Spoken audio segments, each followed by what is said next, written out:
All right. Shio, everybody. This is the Feerce Truth-Seeker. And I know this is spur of the moment.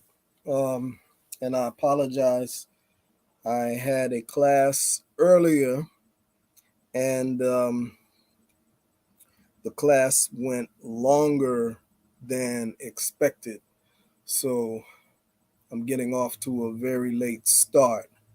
Anyway, this particular live won't be long. It will be relatively brief.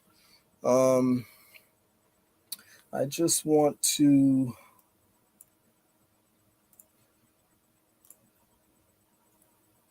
revisit a topic that I thought was over with. You know, I did the series on the Empire Strikes Black years ago, and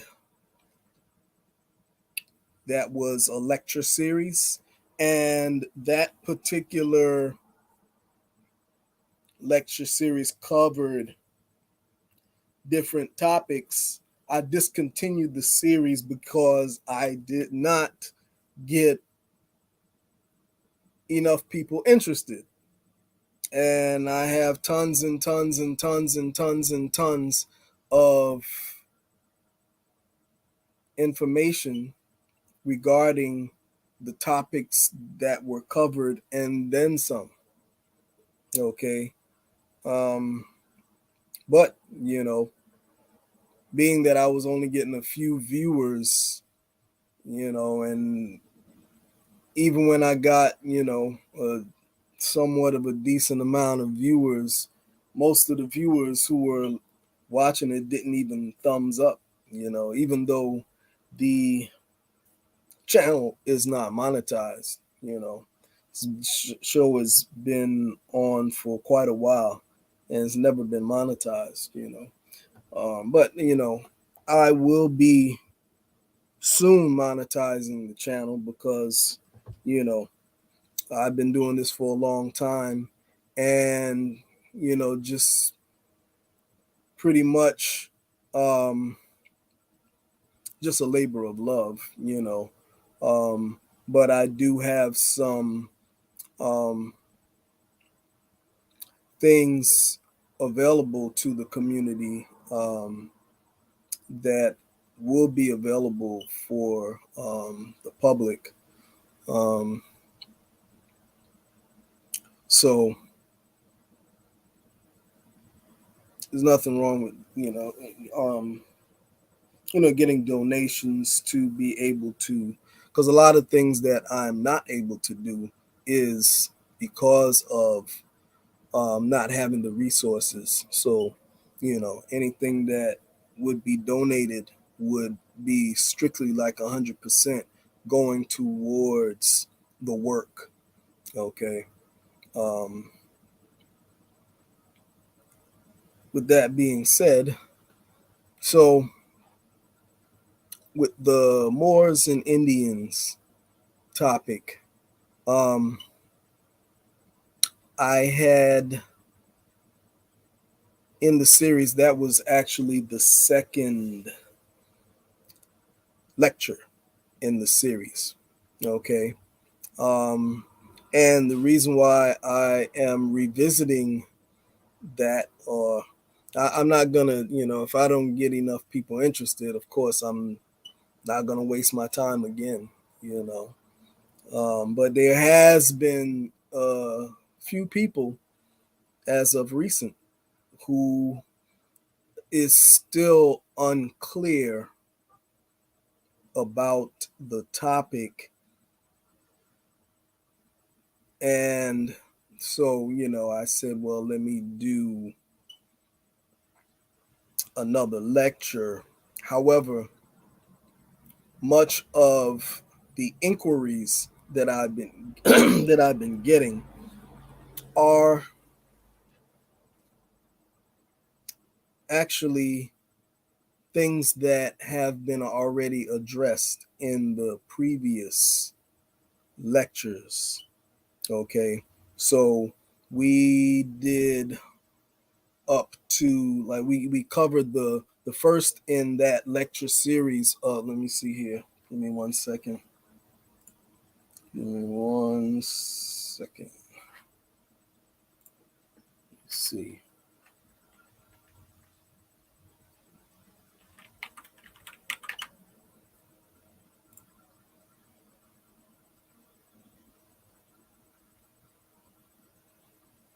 Let's see here.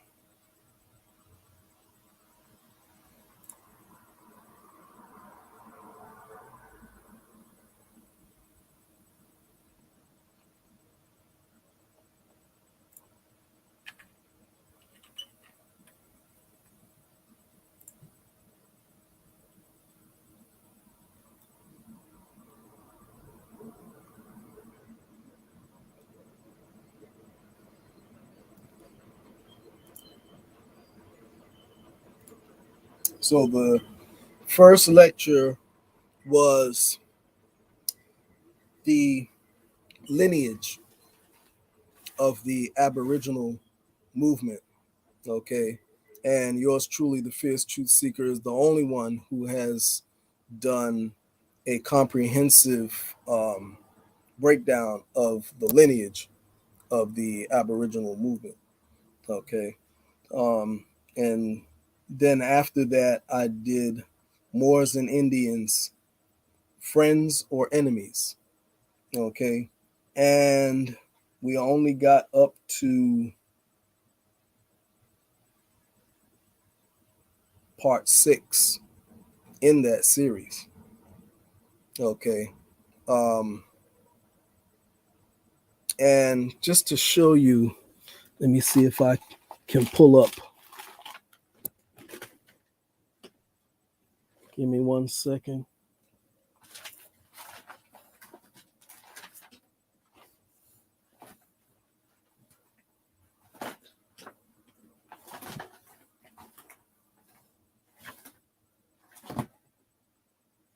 I thought I had it here. Oh, yeah. Wait a minute. Give me 1 second.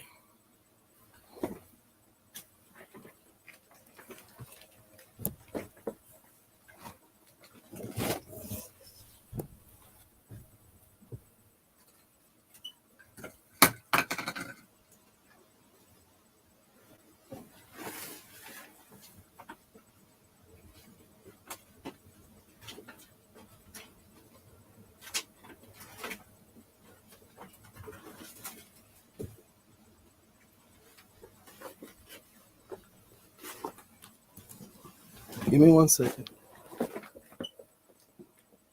I just want to show y'all, give an example of how much research the Feerce Truth-Seeker has on these topics.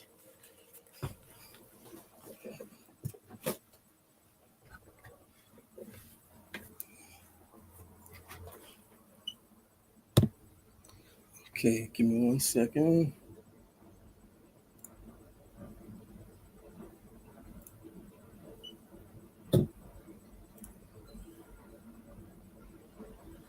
Okay, so I just want y'all to see.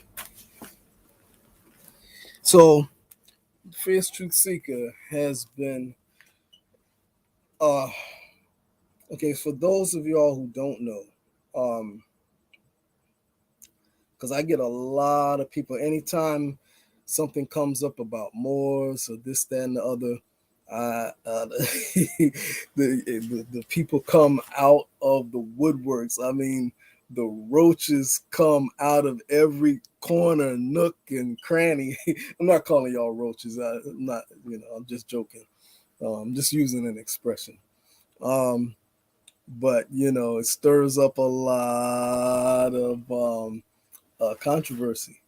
Okay, and but for those of y'all who don't know, Um, the Feerce Truth-Seeker has been doing this a very long time. Okay. And I don't put something out there unless I can back it up.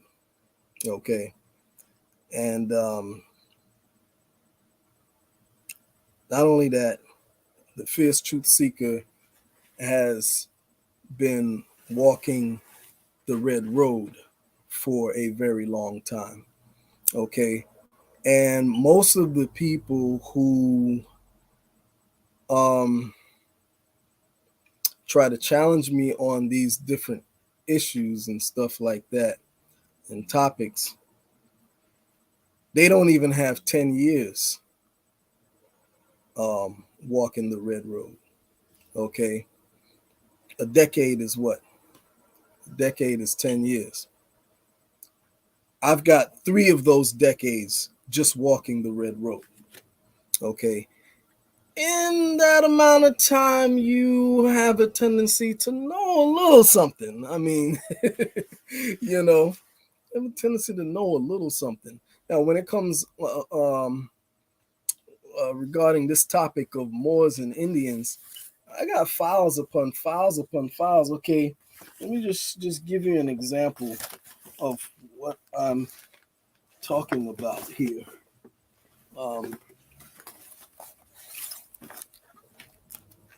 Let's see if y'all can see what this says here. Moor as Indian. See if I'm gonna hold that in the screen and hold it steady so that y'all can see I'm not making this up. Okay, and I've been compiling this stuff for 3 decades. 3 decades is 30 years. Okay, so when I started doing this research,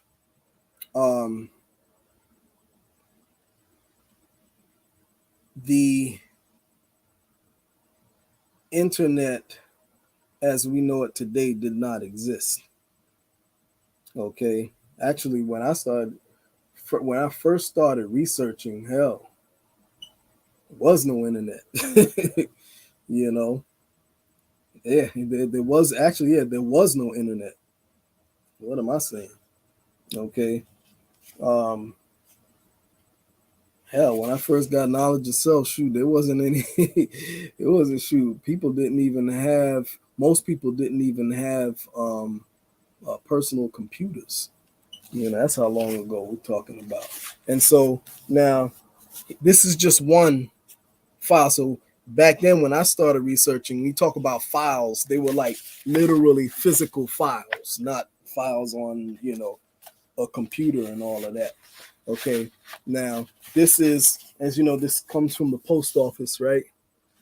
This is all filled up. Okay. Look at how many documents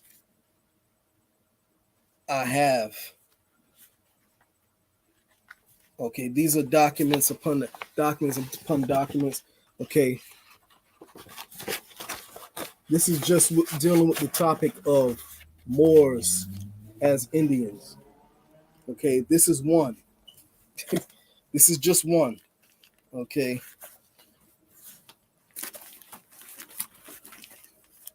Give me 1 second. I will show you what else.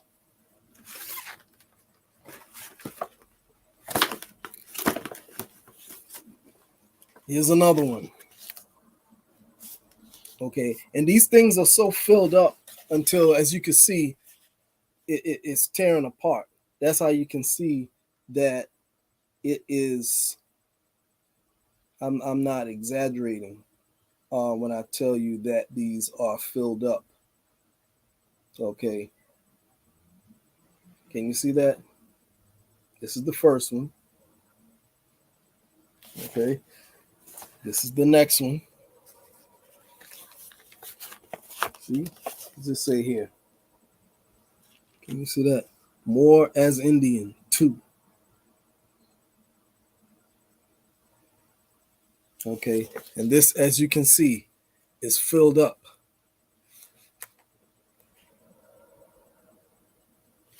Okay, filled up, tearing apart. Okay, these are all the files I have to back up what I'm saying.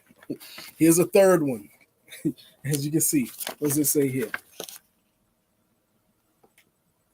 More as Indian, 3.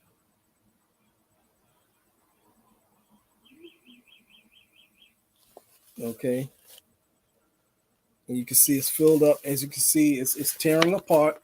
That's how I feel looking. As you can see, let me see right there. Can y'all see that? That is torn. Okay, and that is because there's so many documents that it's coming apart. Okay.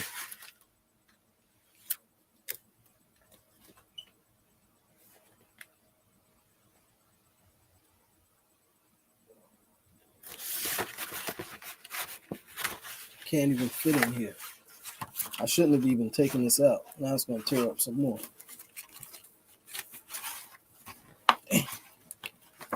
Hold on, let me try to put this back in here. As you can see, I'm struggling. That's 3. Here's a 4th one. Now, this is just on the topic. And I'm not talking about all the other stuff that I got. This is just on the topic of Moors as Indian. Moors as Indians. And you see this one too. It's filled up. See, about to come apart. That's 4. Here's a 5th one.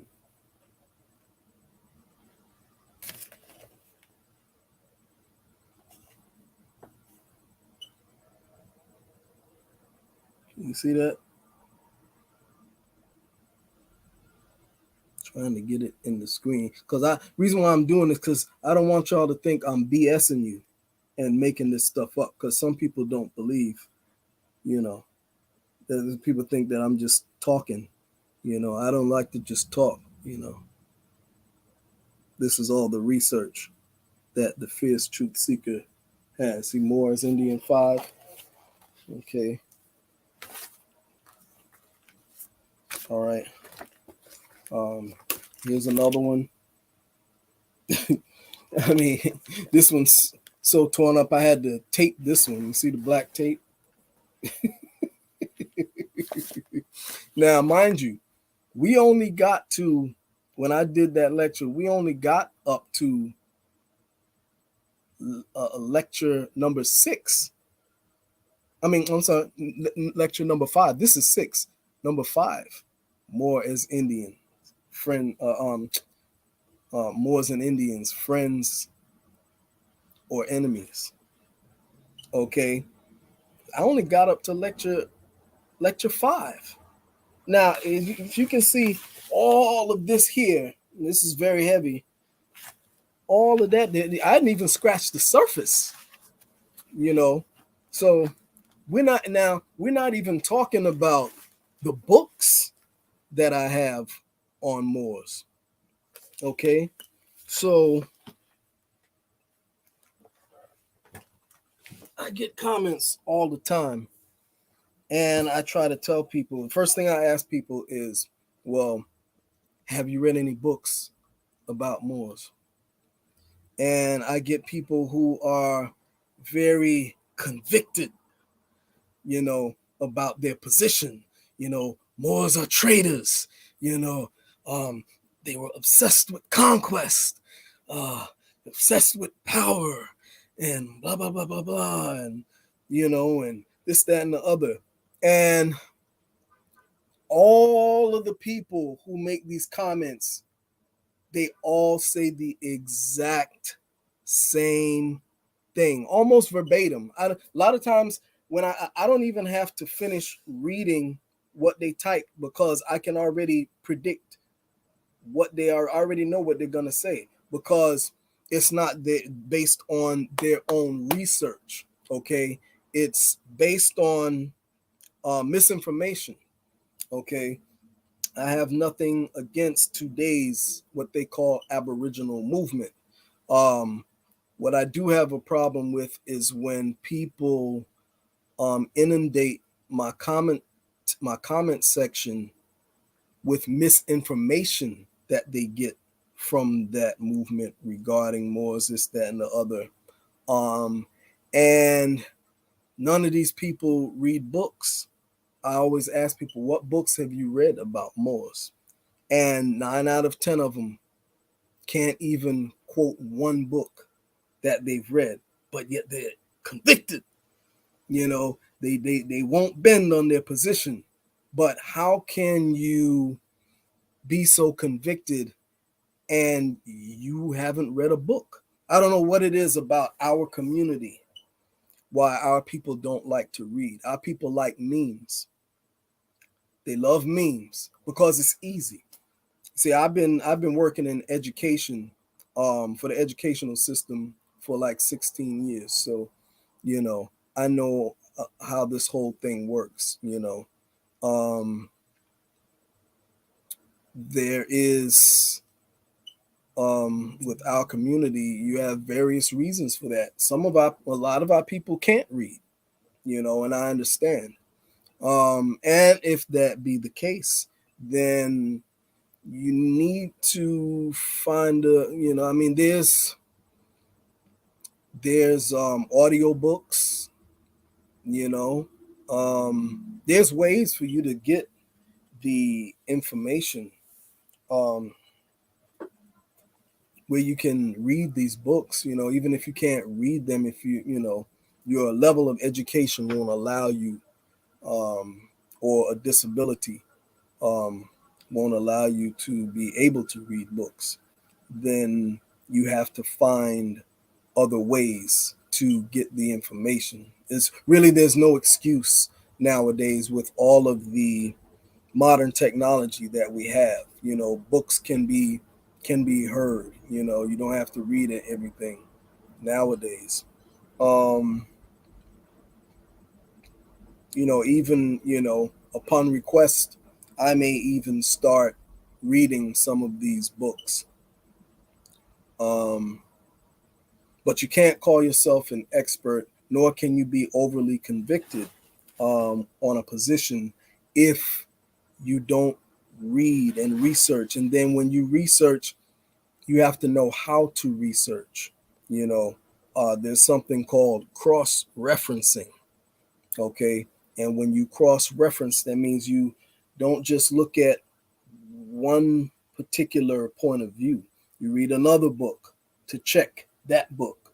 Okay. And you read another book from a whole different perspective, and you check that book against another book. You read peer review journals, things of that nature, go out into the field as well. Okay. And then you make an educated critique. Okay. And you sound more educated. But they say, with our people, they say, it was an old saying that if you want to hide something from a nigga, you put it in a book, because niggas ain't gonna read. I don't want to believe that, but I have to say it's true, because our people won't read. And again, I'm not saying these things to be condescending, okay? But if you want to be taken seriously, these are things that you're going to have to do. Now, what you call the Aboriginal movement today, okay, for those of you who don't know, it comes out of, it's an outgrowth of the Moorish movement, okay? That's just what it is, okay? And if you don't know that, now you know, okay? And there is no argument or debate about that, because no one who says to the contrary was on the scene, okay? What you call the Aboriginal movement today was hijacked from the Moorish movement, okay? I'm going to say it just like that. okay? Because that's what it is, okay? And there's nobody in that community right now who has been doing this as long as I have, okay? That's just what it is, okay? And if you go back and you do your research, you will see, and I already proved that in the lineage of the Aboriginal movement, okay? I did that. I showed you the lineage, okay? And I also showed you that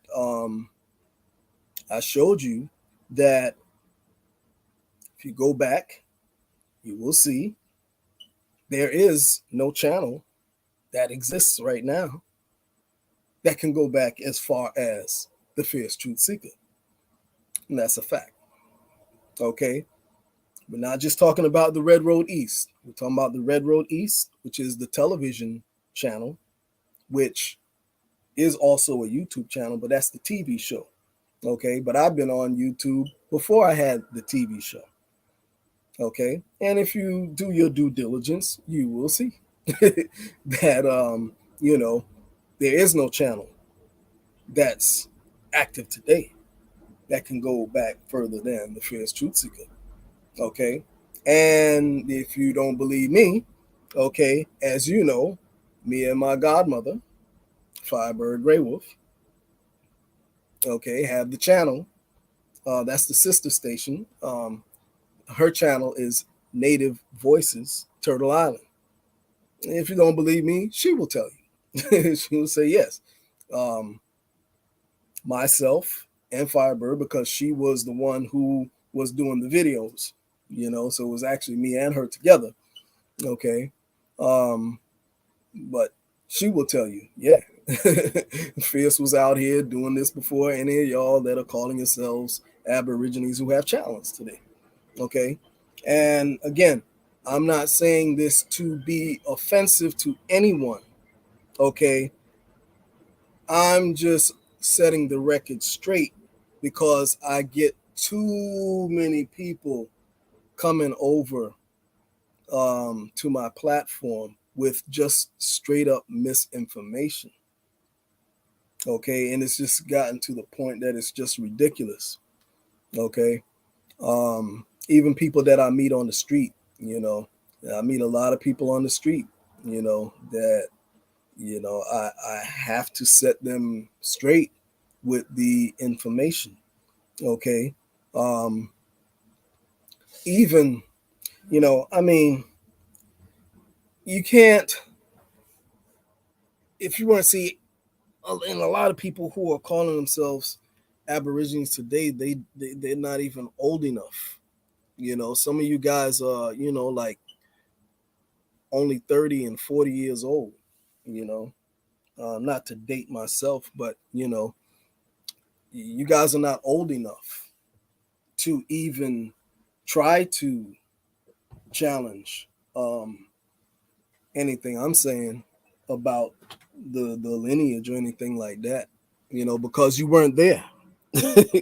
you know, if you weren't there, then you can't comment. You're just going by hearsay. Okay. But everything about the Aboriginal movement today, okay, you'll find them all. The whole paradigm comes out of the Moors. All you got to do is do your research. Of course, some research you're not going to be able to do because there was no internet when a lot of this stuff was going down. Okay, but what you call the Aboriginal movement, let's be real. Before the Empress of the Washita, okay, who by the way it was Washita. A lot of people like to talk about Washita, but they'll say Washita, Washita this, Washita that, but they won't say that it was Washita Moors. Okay, it was Washita Moors. Okay, that's what the Empress, her nation was a nation of Washita Moors. Okay, M-U-U-M-U apostrophe U-R-S. Okay, so a lot of people are, and again, I'm not trying to offend anyone. Okay, I'm just trying to set the record straight. So let's look at a couple of comments here. All right. First, let me go to, and I'm looking away from the camera because I'm on the screen of my other computer right now. So I'm looking at another screen so that I can grab these comments. Okay. And again, I'm not singling out any one particular person, because like I said, if you've heard one, you've heard them all. Okay. Because these comments, again, they're coming from the same source. Nobody's reading books. They're just looking at little sound bites and memes. Okay. And if you want anyone to take you seriously, you're gonna have to start to read books, because if you don't read books, then all you're doing is just copying and pasting. Give me 1 second. I'm gonna pull this up. Okay, I'm pulling these comments up. Let's see here. All right. I know Firebird was giving me some. She was giving me some comments from the comment section. I tried to get Firebird on the live tonight, but I guess she went to sleep. But give me 1 second. I'm trying to see what she's referring to. Let's see. Oh, wait. Let me see. Is it this one? Yeah, I think it's this one here.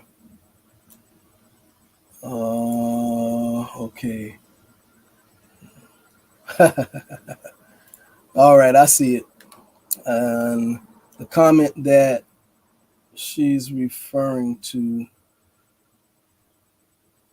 Okay, so this comment, I'm not going to say the name of who the comment is coming from.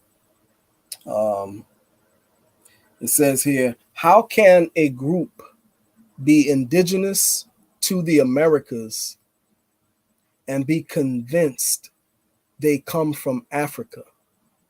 A DNA test would let this guy, talking about me, know that he has African lineage. Okay. All right. So, okay.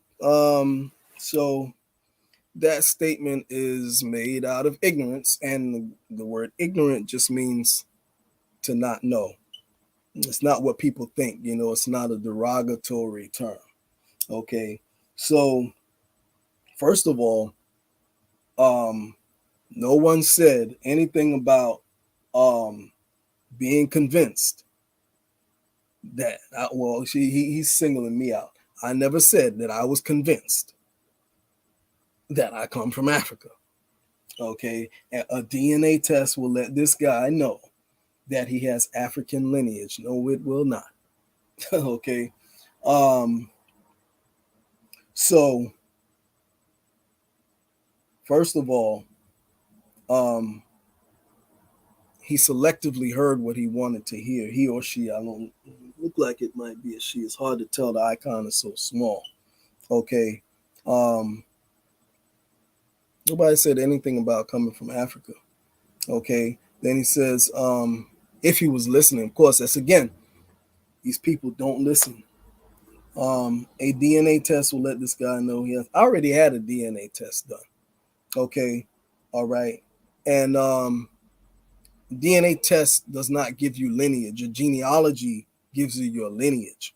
Okay, a DNA test can tell you something, um, you know, broadly about, things from way back, but even then, you know, um, you have to, if you're not someone who specializes in Paleo American DNA, then that DNA is not worth the spit that came out of your mouth.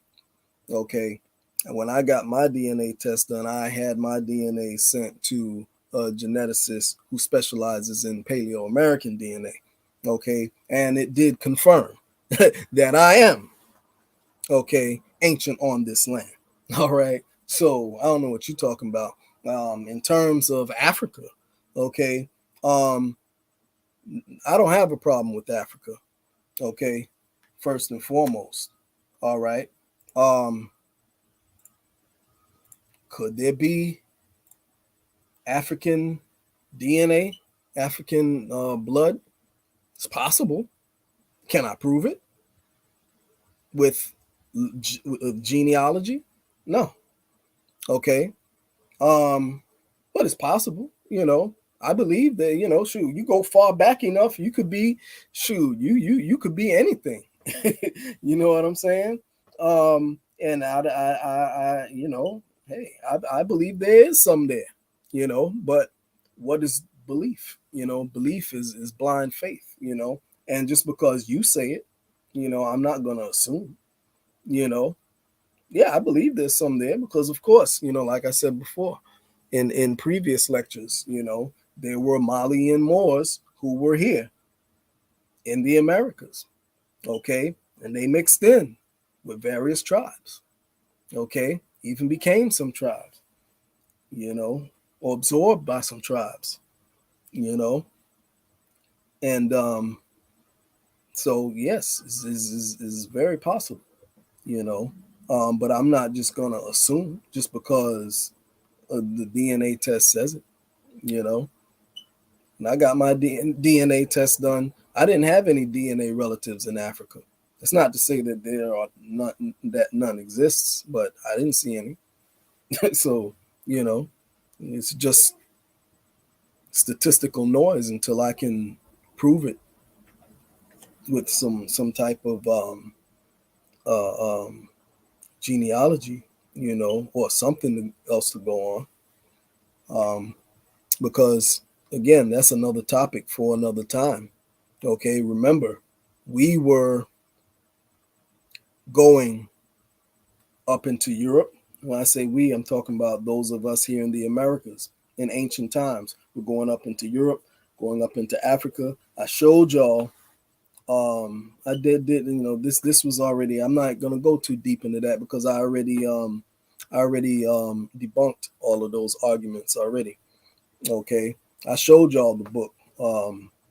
Uh, um, by Jack Forbes, The American Discovery of Europe. I showed y'all that, years ago.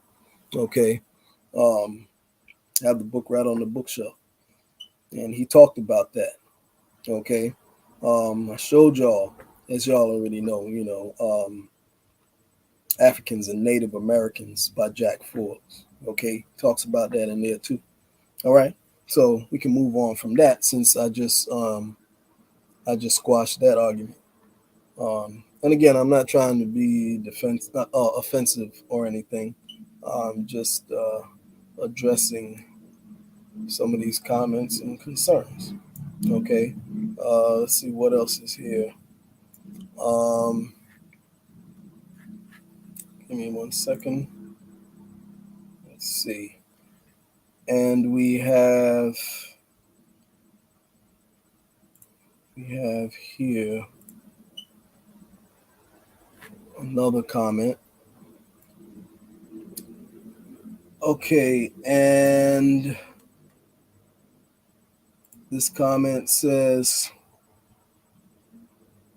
okay, I come in peace, but I also come in pieces as I remember myself in family. I first want to salute you on your years of enlightening your people. I trust your book will be out soon. I want to encourage you to put it out, even as things change, as we gain more knowledge. And as we gain more knowledge, what you have to offer is a great and needed healing mechanism. I appreciate those words. Now, the Moors, when I hear how they civilized the so called white man, it translates to me as they gave them the game necessary to be the front man of the colonization of the Aboriginal people here. It is safe to say that the first papal bull, written in 1452, was done while still under their rule. They have been known as the great usurpers and obsessed with conquest. How do we still have many of our people saying this is Morocco and the home of the Moors with only paper genocide to back it up? It reminds me of the biblical phrase, get behind me, Satan. Not Satan, get well, that's what it is, but get behind me, when the said son of the creator was offered the chiefdoms, etc. Why don't he just kill the bad guy?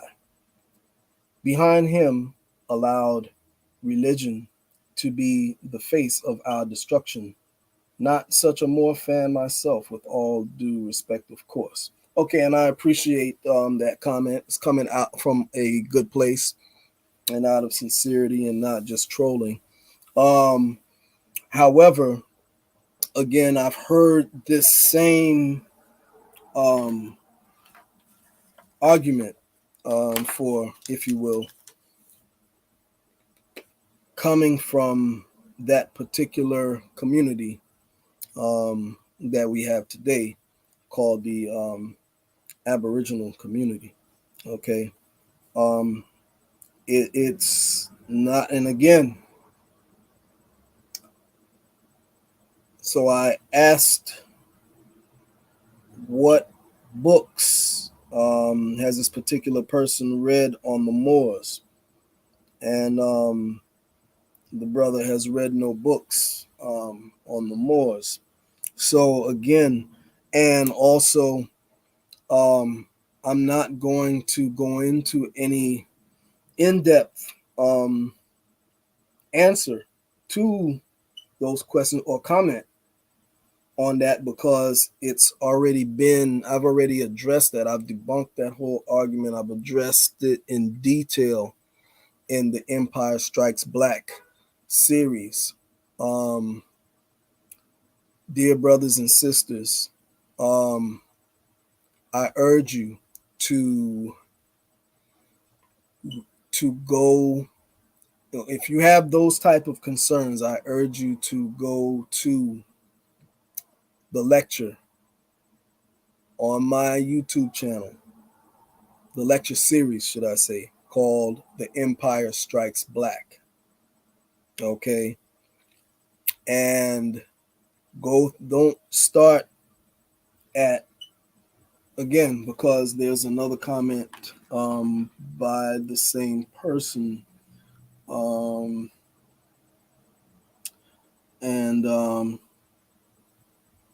he says, I'm not going to read this whole too much. I'll read as much as possible, but I don't, I got other things that I want to cover. But he says, I trust all is well and always come in peace and respect, which I respect. I started 1 and 2 of the Indian and Moor series, and again, your scholarship is very well presented. Please, I try my best not to offend you, and no offense taken. We're just, we're just building right now, because I know there's a lot of people who have the same concerns. So trust me, it's not just you. I get these comments all the time, whether it be Facebook, whether it be here in the YouTube channel. So, you're not the only one. But again, it's coming from misinformation. Okay, so if this is again, and see, I always say, so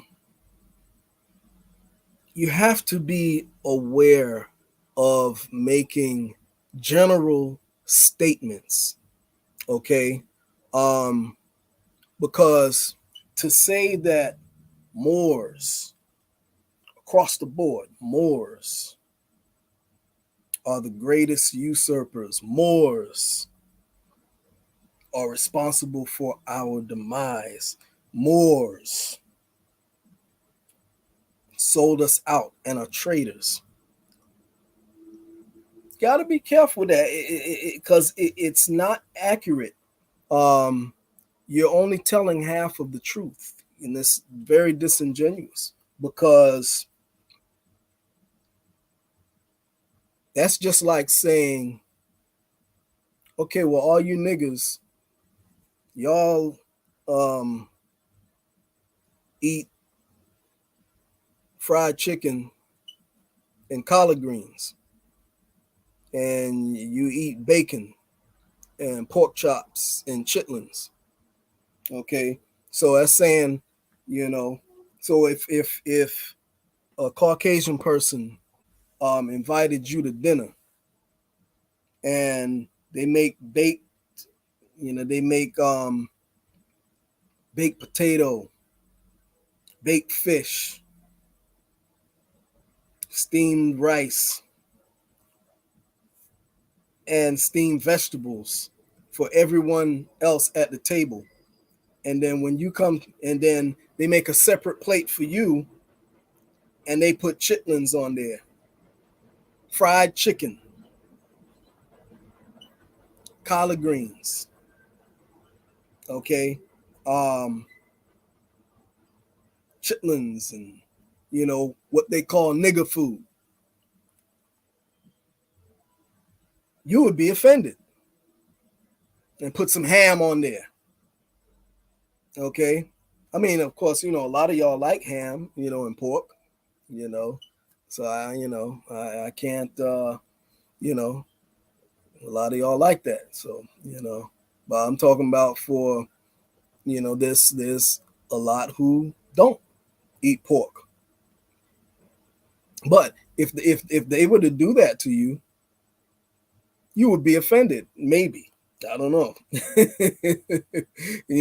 And if you were at in their house and they started, they addressing you, my nigga,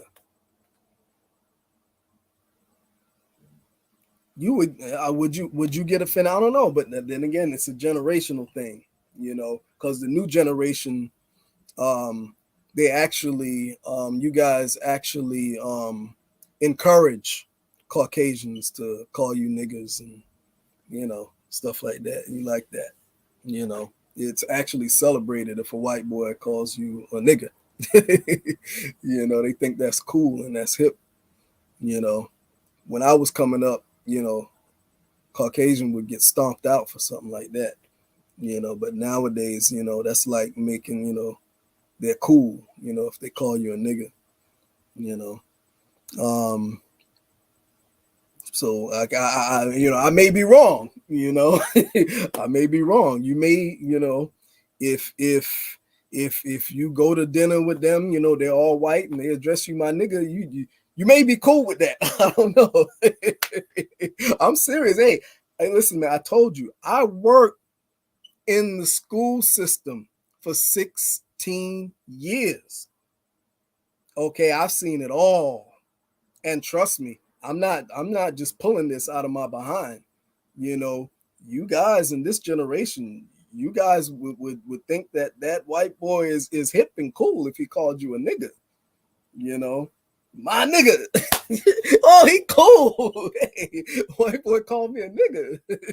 you know. But generalizations is what I'm talking about. That's where the problem comes in when you make a general statement like the Moors, because hey, that be the case. Let's say this. Let's look. Okay, because a lot of people in this community that they call Aboriginal community, you guys, you think that the Indians are angels and that your shit don't stink. Okay. All right. So obviously let's talk about that. Let's talk about that. So let's get into generalization. So if I were to generalize, okay, I could say, well, um, Indians, because another point that was made, and again, I'm not trying to be condescending. I'm not trying to single anyone. That's why I'm not calling any names, and I'm not saying where the comments are coming from. Okay, because I don't want to put anybody on the spot. I don't want to offend anybody. These comments, I got a lot of videos, so they could be coming from anywhere. Okay, I'm just trying to give a teachable moment right now. So there was also a mention of, it's too much, it's too long for me to, these comments get very long, and reason why I'm doing it, addressing it, some of these comments in a live, is because, when a lot of you guys, man, when y'all come in the comment section and y'all start, some of y'all be writing books, and it takes up a lot of my time to answer all of these things. It really gets overwhelming and it distracts me from other things that I'm trying to do. So I said, rather than me trying to sit here and type at the computer, let me just answer some of this stuff in a live. So that's why I'm doing it during the live, so that I don't have to sit at the computer and do this, taking up all of my day. I just incorporate it into the live. So so there was a mention about Moors being Freemasons and this, that, and the other. Okay, well, you really, again, see, this is where, again, let me pick this up.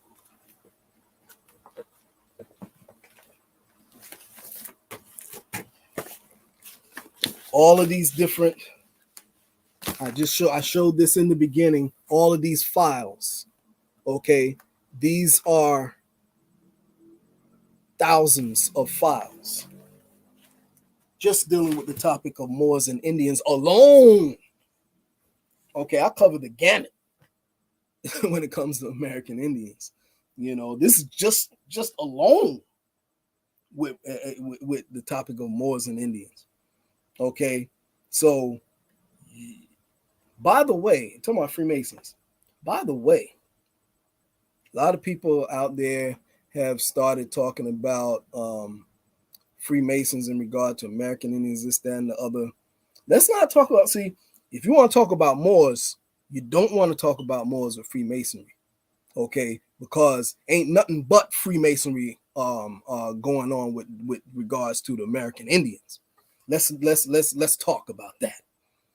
Okay, let's talk about that. Let's talk about all of those Freemasonic Indian chiefs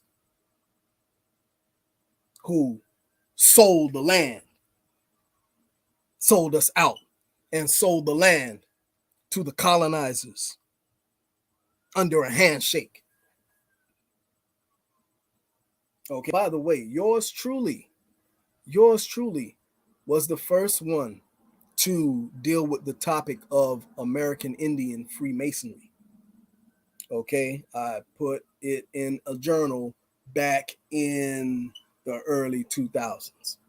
Okay, and I have, because I used to be a vendor, I still vend actually, not as much as I used to, but I was big time vending back in the days, and I'd have different journals and publications on my table.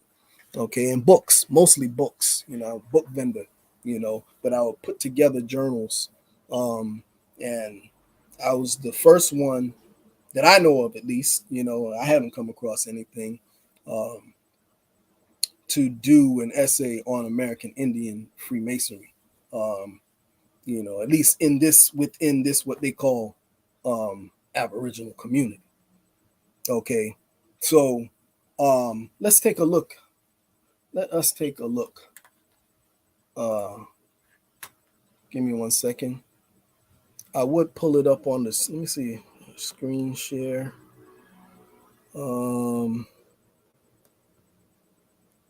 Let me see if I could. Y'all let me know in the comment section because I'm new to. You see the StreamYards that most of the StreamYards that y'all saw me doing, like back before I started doing the lives, that was done by the TV station. Okay, I wasn't doing those StreamYards. Now I have my own account, so I'm still learning how to do this technology. So bear with me. I'm gonna see if I can screen share. Um, let's see here. Let me see, share. Um,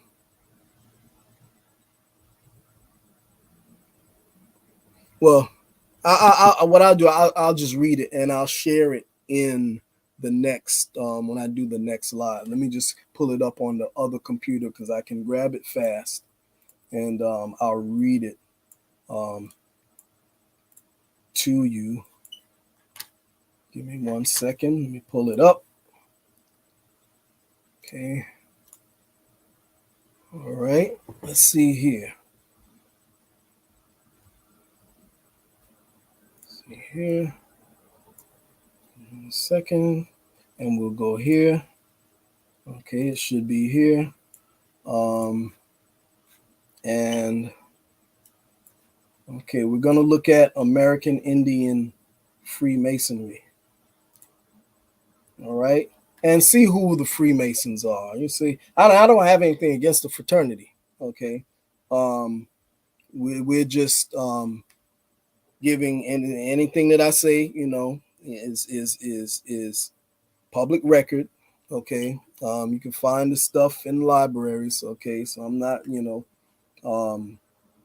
revealing anybody's secrets or anything like that. So, I'm not going to say anything that's going to offend the fraternity or anything like that. So, I'm just going to state some historical facts. Okay. Um, so let's see here.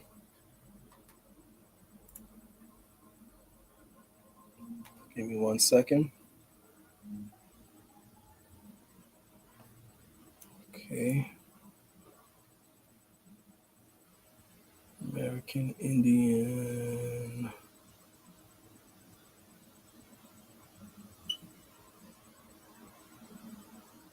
Okay. Got it. Okay. The computer's buffering, so just give me 1 second. Takes a minute to pull this up. Oh man, I gotta screen share this here because I got the pictures too. Oh man. Let me see. Well, you know what? I'll do it on the next slide, but I'll just read it. Give me a second. Okay. So now this is let me go to the other one.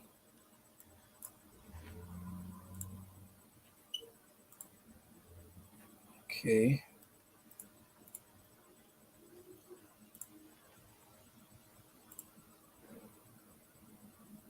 Okay, this is American Indian Chiefs.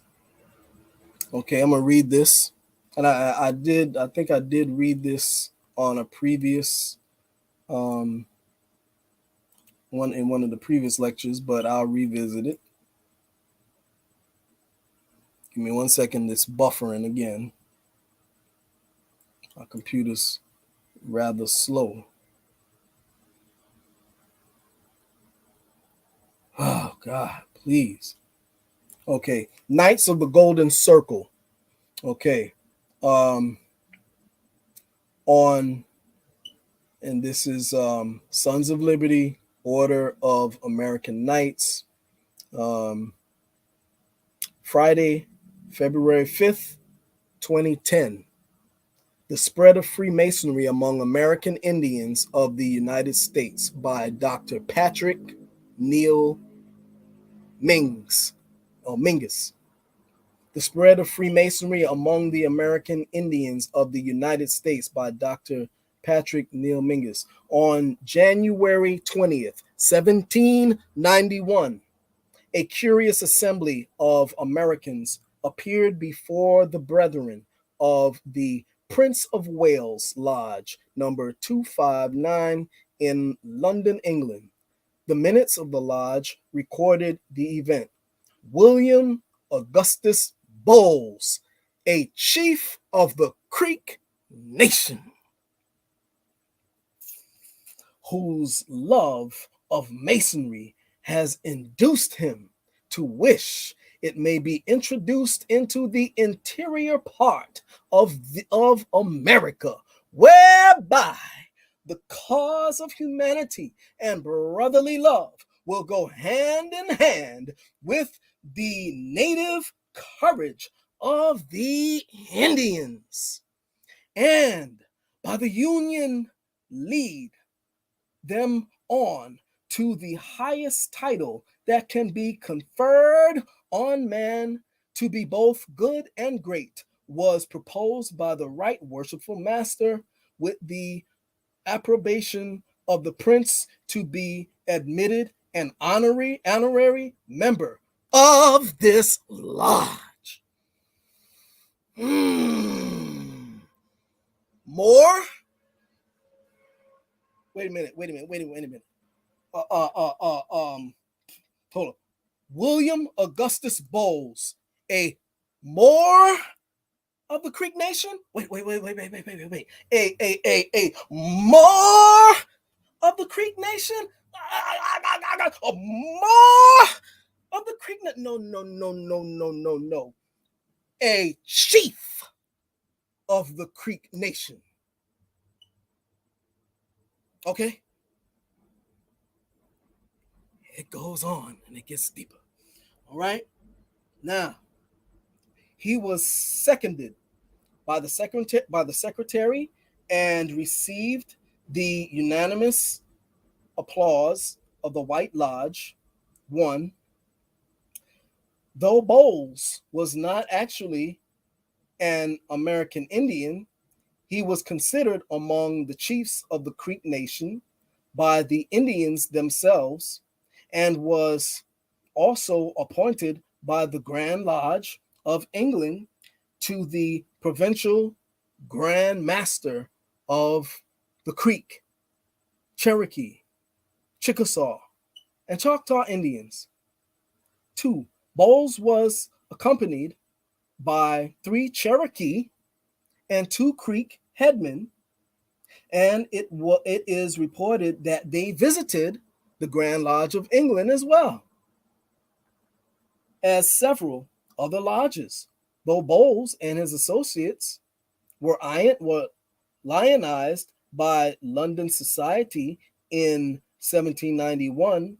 He and his associates were neither first Native American Freemasons nor even the first Indian Freemasons to visit England.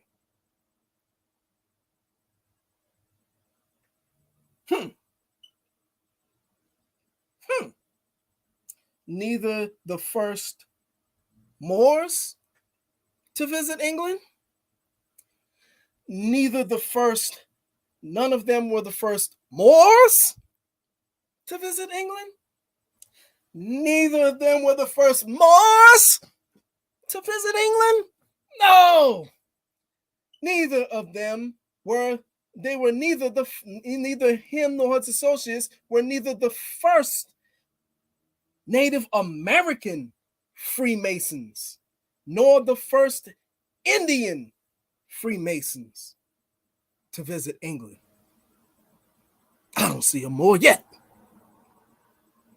Quote unquote, more. According to you guys' wisdom.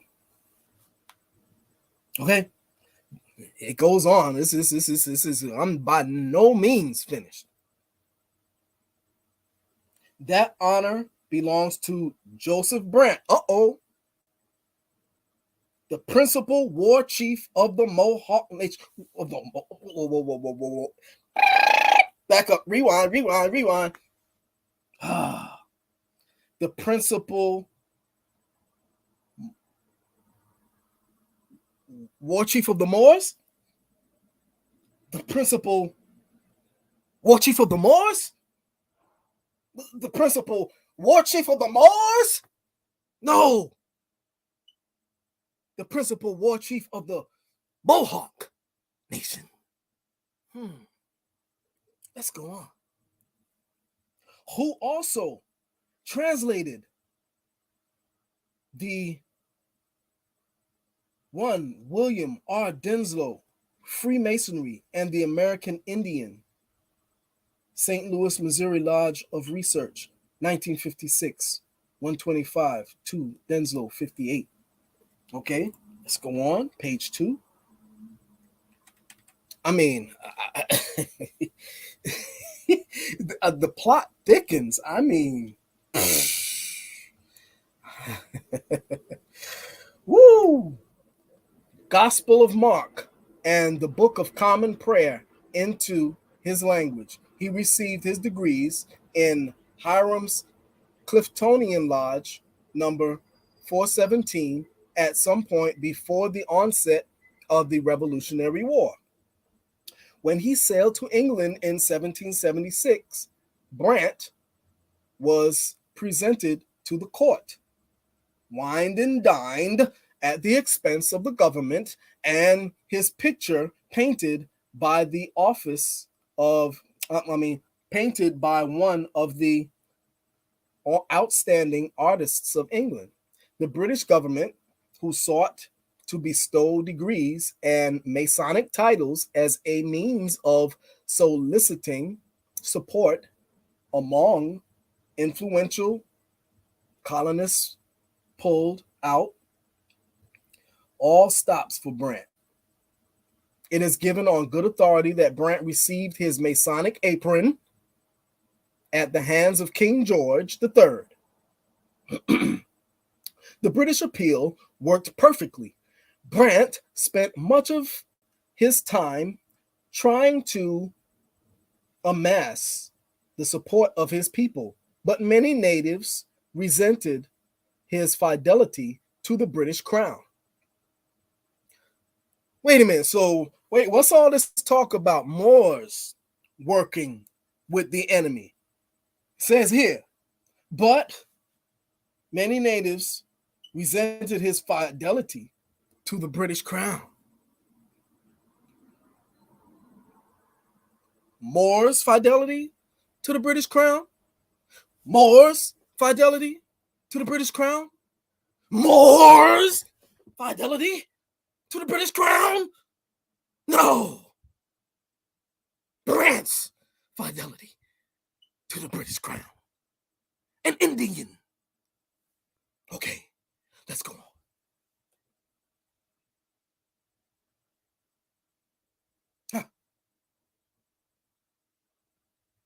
Okay? In fact, revisionists often hold Brant accountable for dividing his people and destroying the League of the Six Goddamn Nations.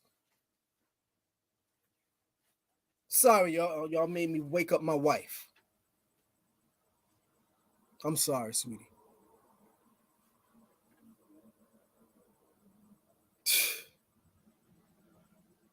Are you serious? And you got the nerve to talk about Moors?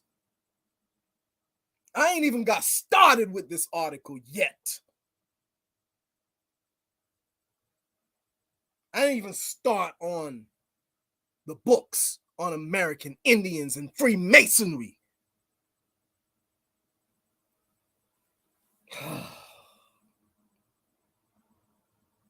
Again, like I told you, we got to be careful about generalizations, because the Feerce Truth-Seeker has documents upon documents upon documents, and you may open up a can of worms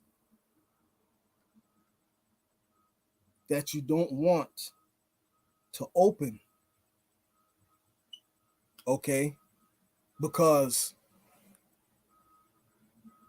if y'all knew what I knew about Indians, a lot of y'all wouldn't be calling yourselves Indians right now. Okay. See, you guys, see the difference between you guys and myself. A lot of you guys just discovered that you were Indian. Okay.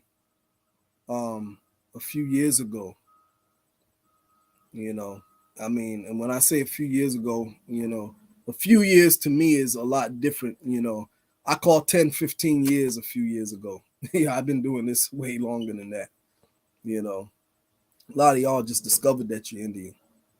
Okay. What they call the Aboriginal movement today is a fad. Okay. It's what's trending.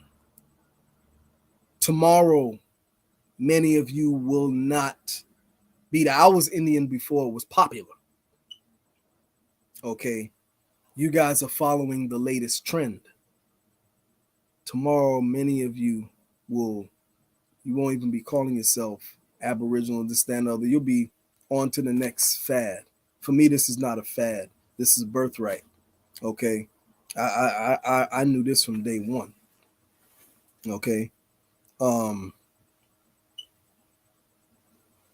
And you can see it already. You can see a lot of people who call themselves Aborigines, you know, a lot of them don't even call themselves Indian anymore. You know, again, see, I was on the scene when a lot of this stuff was jumping off. Okay. I was on the scene when what you call American Aborigine today hijacked the movement from the Moors. I was right there on the scene. Okay. You guys who are just followers, you guys don't know. You're too young. Okay. But a lot of you guys, you know, a lot of y'all don't call yourselves Indians no more. A lot of you guys are running off to ADOS, you know, are claiming, you know, ADOS. You know, I know a lot of Indians.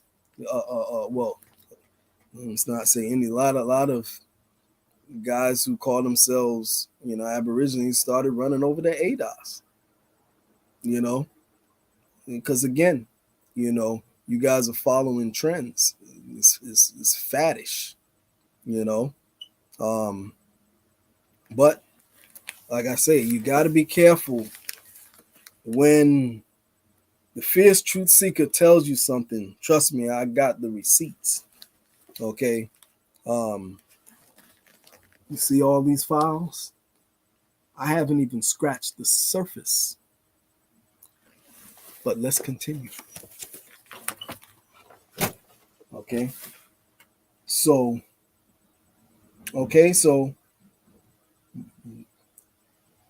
it says, in fact, revisionists often hold Brant accountable for dividing his people and destroying the League of the Six Nations.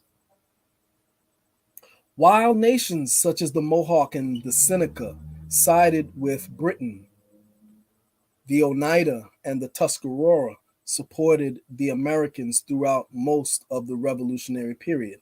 Even though he sided with the British, his loyalties were never unclear. On several occasions, Brant spared the lives of fellow Freemasons and yet enemies when, at the point of despair, they presented the great mystic appeal to a Mason in the hour of danger. In case it was missed your grasp.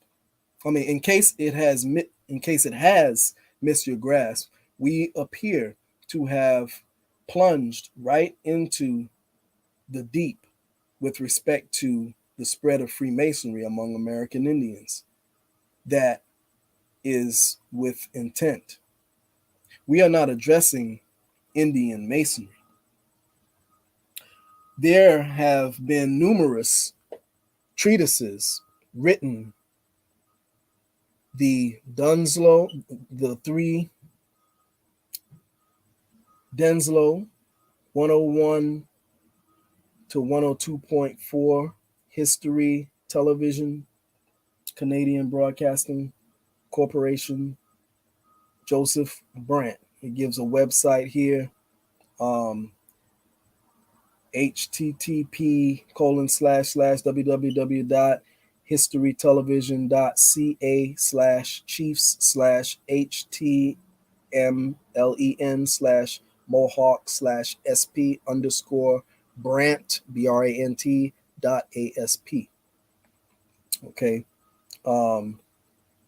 Anyway, Joseph Brant, an attempt to find any relationships between the philosophies and practices of the indigenous peoples and their corresponding principles and practices within Freemasonry. There have also been there have also been quite a few discussions of how travelers to the western frontier encountered native peoples who hailed them with the signs and symbols of the Brotherhood. Wait a minute, hold on, let me back up a little bit. Who discussions of travelers to the western frontier and encountered Moors who hailed them with the signs and symbols of the Brotherhood? Moors who hailed them with the signs and symbols of the Brotherhood? No. No. No. Indians. Okay? Equally so. Many persons have found affinities between Indian secret societies and fraternal orders and those of Freemasonry. Even the great Arthur C. Parker, himself a Freemason, stated that the masonry of the Indians as philosophers dealing with the moral truths grew out of their experiences with nature and the actions of humankind. The wise men of the tribes knew that a band of men pledged to uphold morality and to enact rituals, its advantage would constitute a dynamic influence. However, in his work, Indian Masonry, Wright comes to the following conclusion: there is no Indian Masonry in that small and narrow sense which most of us think of. That is one who pays lodge dues, wears an apron like ours, gives signs so nearly like ours that we find him perforce a Mason in any degree or degrees we know, and which degrees we are prone to watch, just as we do a procession of historical floats, which casually interests us, and maybe a little more so if we can but secure a place at the head of the procession, the true meaning of which we have but a faint idea about.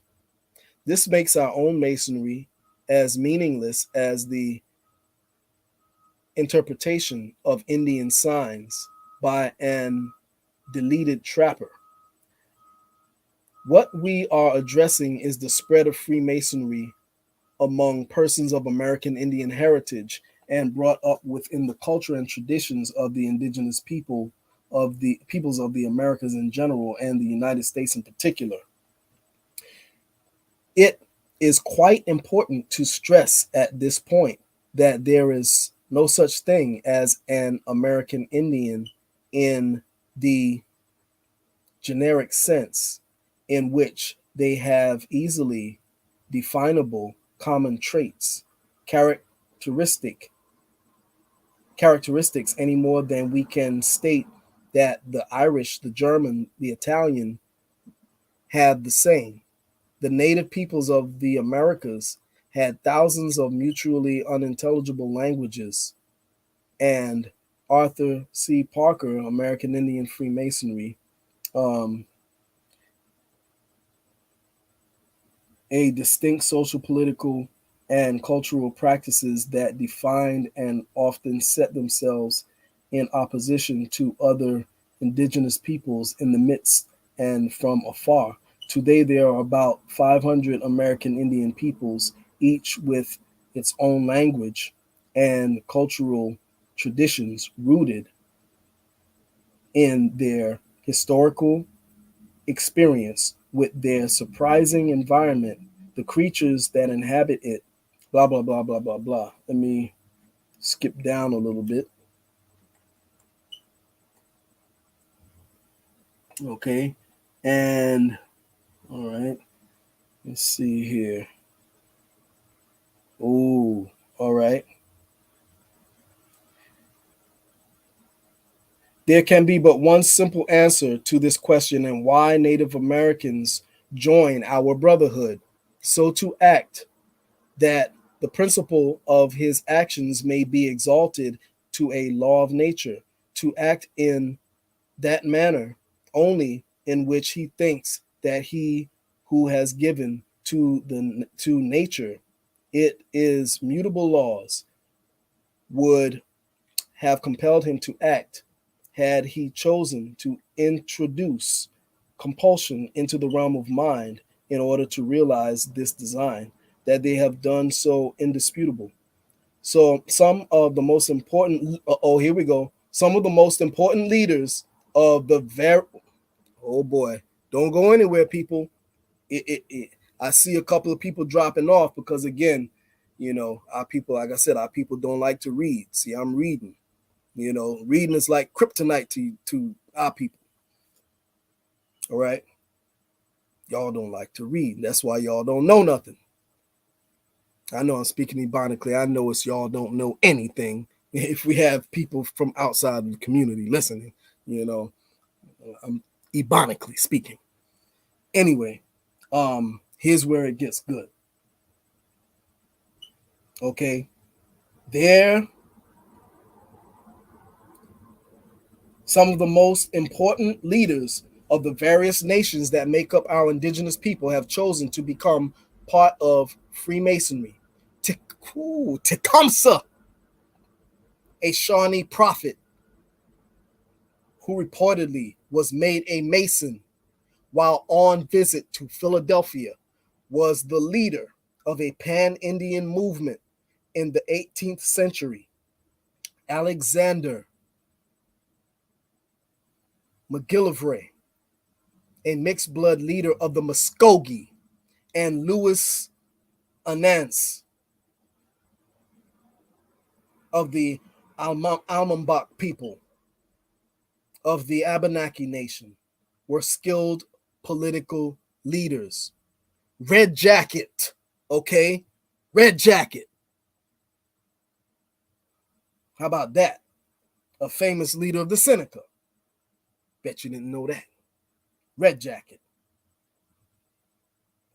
A famous orator of the Seneca and leader of the traditionalist Renaissance among the Iroquois, was a Freemason.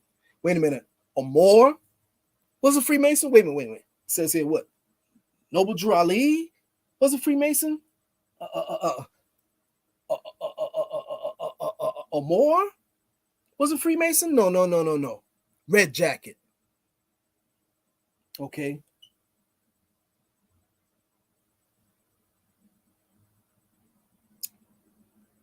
Red Jacket was a famous orator of the Seneca and leader of the traditionalist resistance among the Iroquois, was a Freemason. His nephew, General Eli S. Parker, was General U.S. Grant's adjutant and drew up the conditions of surrender at Appomattox. He went on to the Masonic Monthly, the lesson taught by the three great lights.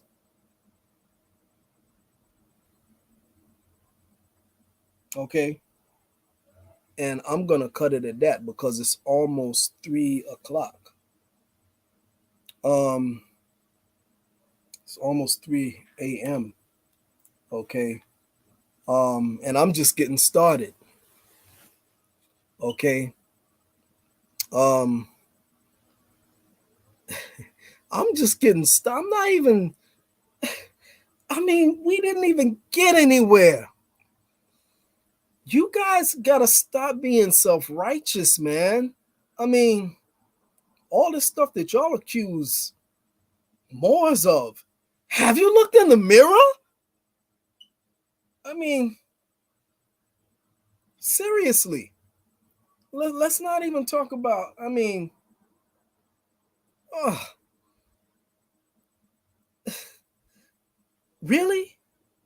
And again, I'm not trying to come down on anybody, but I mean, let's talk about something. So, generalizations, it's very important not to generalize because, again, I could say, you know, you American Indians, would you like it? I say, okay, uh, uh, across the board, y'all American Indians are homosexuals, okay? Because let's be real, okay? The two spirits are real. And again, I am not trying to offend anyone who is homosexual. I have nothing against gays and lesbians, okay? Transgenders, queers, this, that, and the other, okay? I'm just pointing out, um, I'm painting a picture here, okay? So you wouldn't like it if I said Native American Indians are homosexuals and queers. I can say that. You guys are queers because let's be real, two spirits are accepted in American Indian society. Okay? Let's just be real about it. Y'all don't want to hear that, but I can prove it. See, a lot of people don't want to hear that. And again, I have to pat myself on the back because it's yours truly why y'all even know about two spirits. This community didn't even know about two spirits until I brought light to it. I can pull up the receipts and you won't be able to show any date of anybody talking about two spirits before I gave the information to P and F. Okay, the more who has the channel. Okay, peace and I always forget the it's the title is so long. Peace and Folks of Chicago. Okay, I gave him the information and he did a video talking about the spirit, the two spirits and uh uh um the bird the bird ashes. Okay, all right, and that's real. And anyone who says that two spirits are not accepted among Native Americans, you obviously do not practice the culture. You're not connected to the culture in any kind of way. Okay. Um, let's before I go, I'll leave you with a cliffhanger. Okay. Let's leave on a cliffhanger. Let me show you. And you gotta see it. I'm gonna see if I can share my screen. Let me see. Give me 1 second. Let me pull this up. Let me see. How can I do this? I want to. I mean, maybe I can do it on my other computer. Let me see. Um, Let me see how I do this. I want to share this. Maybe if I log in, how do I do this? Give me 1 second. I'm trying to figure out with the technology. I want y'all to see these images. You got to see these images because y'all are talking about Moors. I can say you American Indians are homosexuals. Again, I have nothing wrong with homosexuals. I can say y'all are queers, lesbians, and transgenders. Okay, since you people want to make blanket statements, I can very easily. Let me show you these pictures. I want to show you something. Okay. All right. Yeah. Here's where it gets juicy.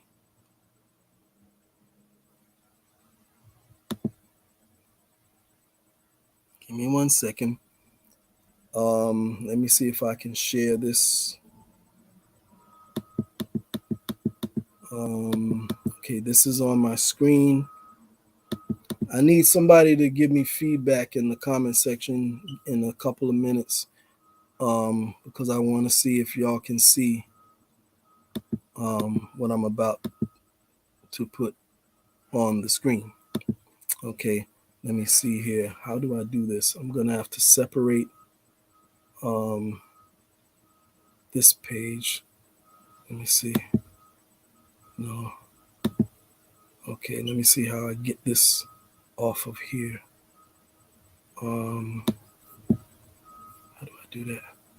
Okay, all right. Here we go.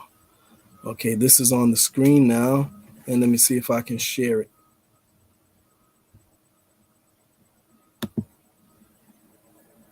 Okay. Give me 1 second. I'm trying to share something with you all. I want y'all to see this. Okay. Don't go anywhere because it's about to get real good. I would urge you not to go anywhere. Let's see. Oh, come on.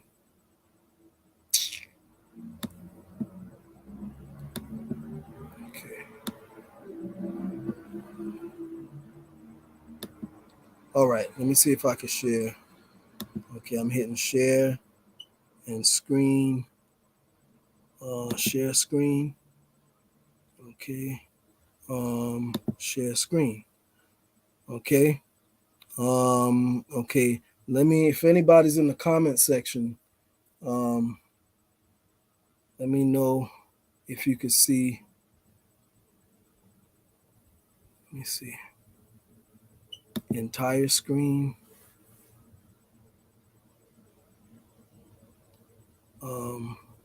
Window. Okay, bang. Share. Okay. Can y'all see this? Is anybody looking? Can y'all see this article? Ah, yeah, here we go. Okay. Yeah. Now it gets good. The two-spirit people of indigenous North Americans. This week's guest, and again, I'm not making fun of anybody. Okay. I'm not trying to make fun of anybody. Okay.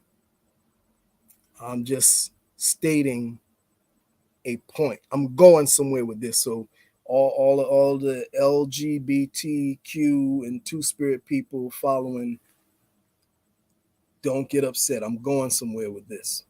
Okay. I don't have a problem with that community. We all have them in our families. Okay. So, my dear uncle who, passed away years ago, he went that way, and then I loved him to death. So, loved him to life, so I have nothing against that community. I'm just stating a matter of fact. Okay. Okay. So this week's guest, editor Anthony Haggerty, is a fan of the book, The Spirit and the Flesh. He asked this author, Walter L. Williams, to write a feature for the Guardian.co.uk/music on the two-spirit tradition in Native American culture. Go down. right? Native Americans have often held intersex and androgynous people, feminine males and masculine females, in high respect. In high respect. The most common term to define such persons today is to refer to them as two-spirit people. But in the past, feminine males were sometimes referred to as burdach by early French explorers in North America, who adopted a Persian word, bardaj, meaning an in, meaning an intimate male friend, because these androgynous males were commonly married to a masculine man or had sex with men, and masculine females had feminine women as wives. The term burdach had a clear homosexual connotation. Both the Spanish settlers in Latin America and the English colonists in North America condemned them as sodomites. Don't go anywhere. It's about to get real good up in here, right? And again, I have to put the disclaimer. I am not trying to offend anyone from the LGBT community and gay and all, those various titles that come under that. Okay. I'm just stating a point that all of the things that these people who call themselves Aboriginals accuse Moors of, they need to take a look in the mirror, because they tend to think that their you know what don't stink, and it reeks of stench to holy high heaven. Okay, I see we have a lot dropping off now. That's good. Okay, I want them to. Okay, because the Feerce Truth-Seeker knows how to set the record straight. Okay, so it says here, rather than emphasizing the homosexuality of these persons, however, many Native Americans focused on their spiritual gifts. American Indian, okay, it says American Indian, not Native American. It says American Indian. So let's not get caught up in that. Okay, that's another bunch of poppycock that I hear people from that community talk about today. They say, oh, we're not Native Americans, we're American Indians. Well, guess what? The people that you call Mongoloids and stuff like that were using the term American Indian before any of you were even born. So stop it. It's the same thing. You go in a court of law, it means the same thing. Okay? In the books, it means the same thing. The only difference in those semantics of Native American, Indian, American Indian, this and that and the other, it's only the fraternity that calls themselves Aboriginal movement today. They're the only ones that make a distinction.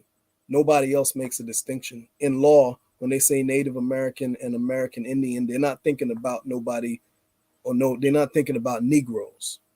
Okay, no, they're not. I don't care what you say. No, they are not. Okay, I'm senior here. I know. You know what I'm saying? I know. They are not. Okay, and I can prove that with many documents. Okay, they're laughing at y'all. And again, I don't mean to pick at anybody. I'm not picking at that community. I'm trying to correct misinformation. And I don't want anyone to, I'm not singling anybody out. And I'm not singling any one particular person in the comment section. Okay. I don't want anyone to think that too. Like I said, if you heard one of them say it, you've heard it all, because all of them say the same thing.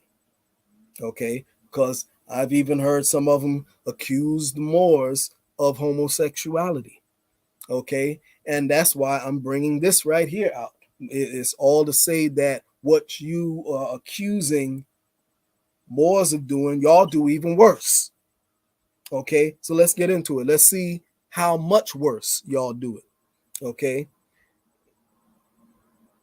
Rather than emphasizing on the homosexuality of these persons, however, many Native Americans focus on their spiritual gifts. American Indian, again, they say American Indian. Okay, so you American Indians are homosexuals. Okay, traditionalists, even today, and again, there's nothing wrong with that. I'm just saying that's what it is. There's nothing wrong with it. That is what it is. Okay, my thing is to each his own. It's not for me, but if someone does it, I'm not going to crucify anyone, and I'm not going to you know um, present any hatred towards them for that. A lot of people, they want to beat them up and all that kind of crazy stuff. That means when somebody does that, that means that they're not secure themselves. You know what I'm saying? I've never done anything like that. Beat up anyone or anything like that from that community. Because I'm comfortable in my sexuality. You know. Anyway, um, even today, the traditionalists tend to see a person's basic character as a reflection of their spirit, since everything that exists is thought, to come from the spirit world. Androgynous or transgender persons are seen as doubtably blessed, having both the spirit of a man and the spirit of a woman. Thus, they are honored for having two spirits and are seen as more spiritually gifted than the typical masculine or feminine female. Scroll up a little more. Okay.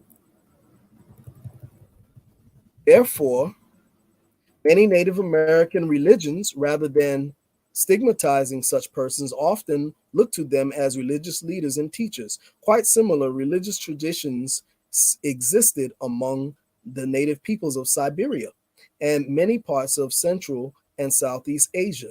Since the ancestors of the American Indians migrated from Siberia over 20,000 years ago, and since reports of highly respected androgynous persons have been noted among indigenous Americans from Alaska to Chile, androgyny seems to be quite ancient among humans.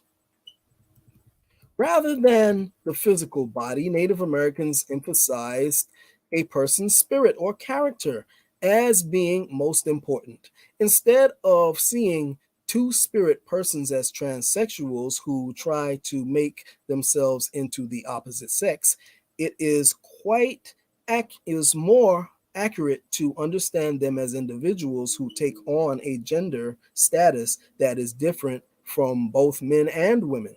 This alternative gender status offers a range of possibilities, from slightly effeminate males or masculine females to androgynous or transgender persons who completely cross dress and act as the other gender.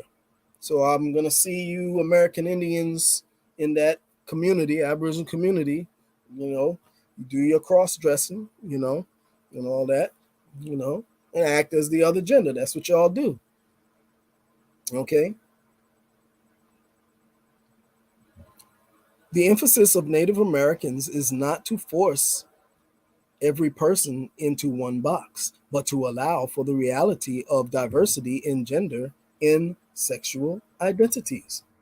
Most of the evidence for respectful two-spirited respectful two-spirit traditions focus on the native peoples of the plains the Great Lakes, the Southwest, and California. With over 1,000 vastly different cultural and linguistic backgrounds, it is important not to overgeneralize for the indigenous people of North America. Some documentary sources suggest that a minority of societies treated two-spirit persons disrespectfully by kidding them or discouraging children from taking on two-spirit a two-spirit role. However, many of the documents that report negative reactions are themselves suspect and should be evaluated critically in light of the preponderance of evidence that suggests a respectful attitude. Some European commenters, from early frontier explorers to modern anthropologists, also were influenced by their own homophobic prejudices to distort native attitudes. Okay, so in other words, what he's saying is that, you American Aborigines, were already doing that before the colonists came. Okay, two-spirit people were respected by native societies, not only due to religious attitudes, but also because of practical concerns, because their gender roles involved a mixture of both masculine and feminine traits. Two-spirit persons could do both the work of men and of women. They are often considered to be hard workers and artistically gifted, of great value to their extended families and communities. Among some groups, such as the Navajo, a family was believed to be economically benefited by having a nadle, literally translated one who has transformed, androgynous person, as a relative. Two-spirit persons assisted their siblings, children, and took care of elderly relatives, and often served as adoptive parents for children. A feminine male who preferred to do women's work, gathering wild plants or farming domestic plants, was logically expected to marry a masculine male. Okay, so you marry you marry a feminine male is what he's saying. That's what the Aborigines do. Okay, who did men's work. Okay, they married a masculine man, big strong man who did men's work, hunting and warfare. Again, I'm being silly, and I'm not trying to offend anybody. I'm just trying to poke to take the wind out of that stuck out chest of these of the arrogance and the self-righteousness of the people who want to talk so bad about Moors, but don't want to look in the mirror, okay? And don't want to talk about these American Aboriginal feminine men who would take a male partner who was, big and strong, like Ving Rhames and Baby Boy, standing naked in the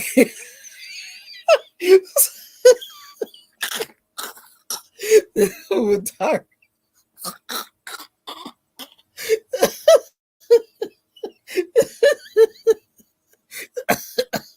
with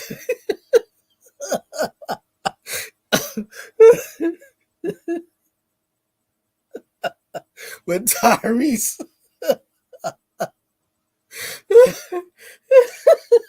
when Tyrese was in the kitchen, when Tyrese was coming in the kitchen, and Ving Rhames was standing in the kitchen butt naked at the stove making breakfast, talking about for some breakfast. You look at Tyrese with his big naked ass out, talking about for some breakfast.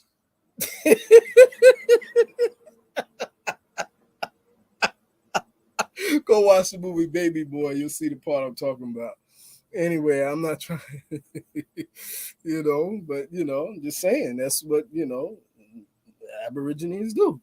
And that's according to all of the documentation as well as what's practiced today. You go to any powwow, you see two spirits everywhere. They're everywhere. Everybody knows that. The only ones who don't know that is these people who call themselves Aborigines today. In this movement, they don't know because they don't practice the culture. Everybody else knows that. That's why when I first introduced this information, saw a lot of people stop calling themselves Aborigines when they saw all them two spirits. Again, see, we already know about that. I see two spirits, it ain't nothing to me. You know what I'm saying? I see them all the time. I greet them. We, chop it up. It ain't no big deal because that's what you see. But a lot of people, they thought, they like I said, I was Indian before it was popular. You guys are Johnny come lately. Tomorrow y'all will be something else. See, this I can't change being Indian, okay? Because I was born that. You guys are a part of a fraternity. What they call American Aborigine today is more like a club. It's not something like, like a real tribe or not anything like that. It's not a real nation. It's more like a fraternity. It's just an online club, a group, you know. I hate to say it, and I don't mean to offend anybody. I'm not singling out any one group of Aborigines or anything like that. I'm just stating some facts. I'm just, I like I said, I get inundated. At first I didn't say anything. I didn't say anything, but once it started coming over into my channel with so many people coming with misinformation, then I have to set the record straight. And a lot of these people come to me and they think that, their arguments are something new. I'm like, bro, I'm one of the pioneers of this movement. So, I'm like, you ain't saying nothing new. I don't already know. People come to me like, they're really saying something that's, like new, and I've heard it all. But anyway, let's go back to the two spirits. Okay, so the gender conforming spouse of the two spirit people did not see themselves as homosexual or as anything other than normal. Okay, so this is normal for you Aborigines. Okay, in the 20th century, but I mean, yeah, I'm again, you know, I'm being sarcastic here because I'm in other words, what I'm doing the same thing that y'all do when y'all come to me. I'm flipping it back. Y'all want to say more is this, more is that, more is blah, blah, blah, blah, blah. I'm just holding the mirror up so you can look at yourselves. If you're going to generalize, I'm going to generalize. So again, people who go that way, LGBT, this ain't even about you. Really, realistically. I'm being sarcastic for those who try to stick their chest out and throw accusations. I'm throwing the same accusations back. Okay. And again, I'm not isolating any one particular person in the comment section. There's so many of you guys, until I couldn't even begin to address any one of you. That's why I just chose a couple of comments because, like I said, if you've heard one, you've heard them all. So I don't even have to go through everybody else's comments because they're all saying the same thing. And that's how you know they're following a cult. Okay. Just telling it like it is. It's become they call American Aborigine today is a religion. It's just like in the church. It's just like what you find in the church. See, with our people, um, we take things and run with it. Okay. Negroes take things and run with it. So they left the church and all they did was found another church. Now they call it American Aborigine Church. You see what I'm saying? So, and just like in the church, you can't tell Christians anything, no matter what. You can tell them whether your Bible is blah, blah, blah, blah. You can point out all the contradictions and they will argue you until they're blue in the face. And it's the same thing with these people who call themselves American Aborigine. You can put the truth in their face. They're not deviating. They will not let it go. Even if you bring all of the facts and evidence, they won't let it go, because it's a religion. Okay. That's what it is. It's a religion. And that's why our people are religious minded by nature. Okay. So, once our people latch on to something, they're not going to let it go. You know what I'm saying? Um, you know. But anyway, let's continue. In the 20th century, a homophobic European Christian influences I'm sorry, in the 20th century, as homophobic European Christian influences increased among Native Americans, respect for same-sex love and for androgynous persons greatly declined. Okay, so it's saying here, you American Aborigines, American Indians, when the Europeans came, they just destroyed your whole um, love of the same sex. They destroyed it. Sorry, guys, gals, I'm sorry. I ain't have anything to do with it. That was the European, you know. Anyway, two-spirit people were often forced either by government officials, Christian missionaries, or their own community to conform to standard gender roles. Some could not conform, either went underground or committed suicide. With the imposition of Euro American marriage laws, same sex marriages between two spirit people and their spouses were no longer legally recognized. But with the revitalization of Native American red power, cultural pride since the 60s, and the rise of gay and lesbian liberation movements at the same time, a new respect for androgyny started slowly re-emerging among American Indian people. Okay. And I'm gonna this is getting a lot more. I just wanted to leave y'all with a little cliffhanger. There's a lot more where this came from, by the way, because I know there are people who are gonna say, because I remember Tasha, she did a video on this as well, a while back, and she got a lot of flack. She got a lot of flack. Okay, um, and I came in the comment section, and I co-signed on what she was saying because and I applauded her,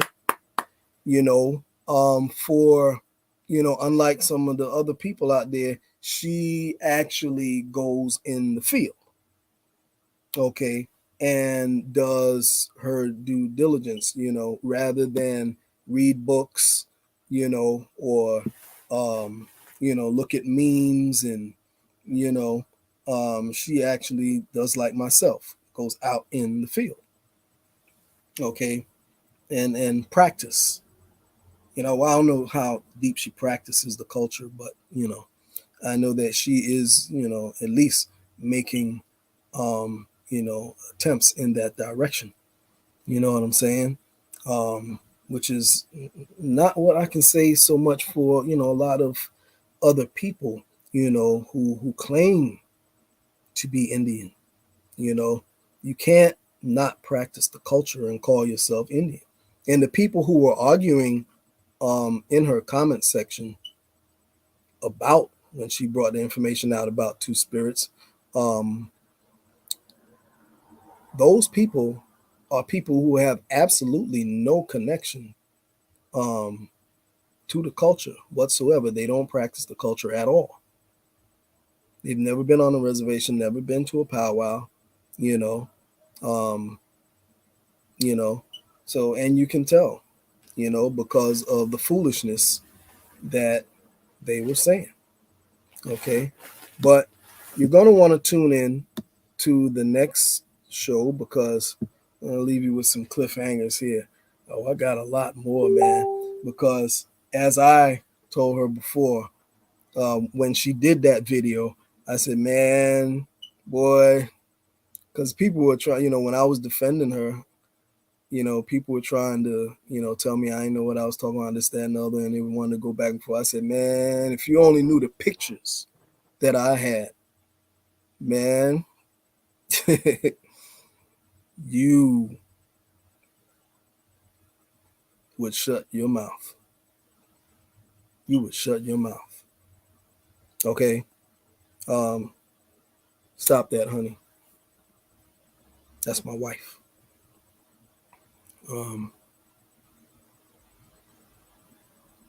Anyway,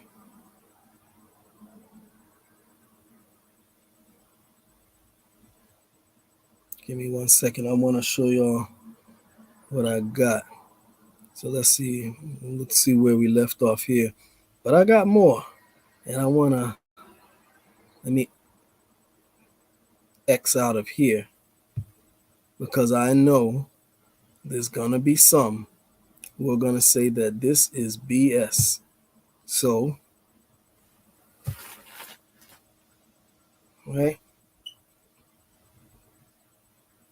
Screen share.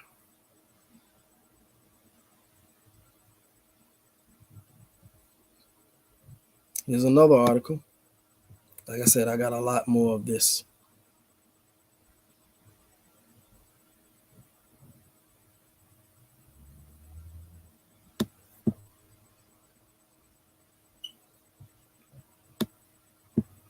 A lot more. Give me 1 second.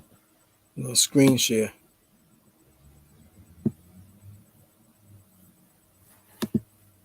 Share. Share screen. Share screen.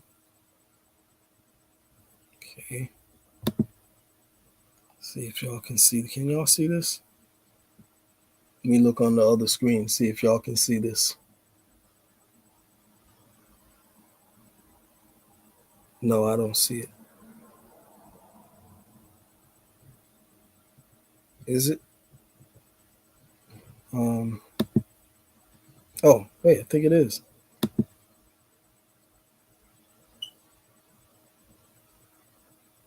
No. Wait a minute. I'm trying to screen share again. Why am I seeing it? Oh, wait. Window. Oh, that's why. Window.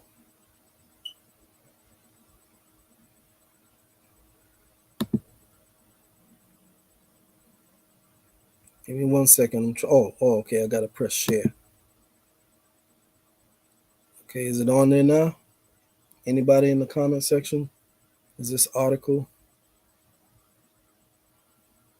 Yeah. Here we go. Okay. So, since y'all going to say it's BS, LGBTQ American Indians report high levels of depression and abuse, study finds. Okay.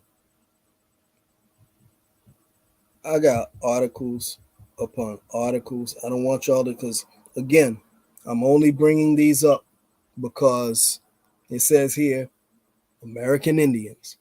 Don't come with that. No, we Native Americans. I mean, don't come with that. We American Indians. We ain't Native Americans. Okay, yeah, this sounds about right. Okay, all right. And again, I'm not making fun of anyone. I'm being sarcastic. for those who like to generalize. Okay, and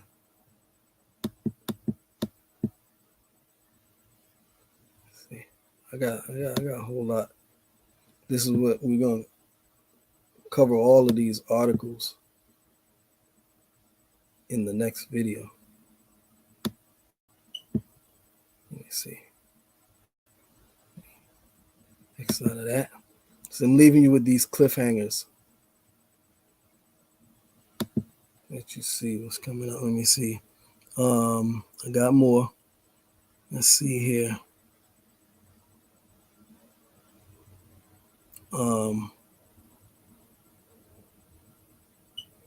Give me 1 second. Give me 1 second.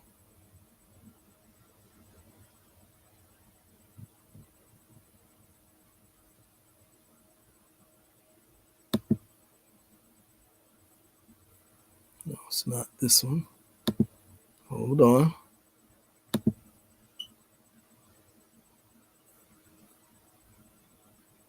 Hold on. Don't go anywhere, because I want y'all to see what's coming up next. Oh, I think it's here.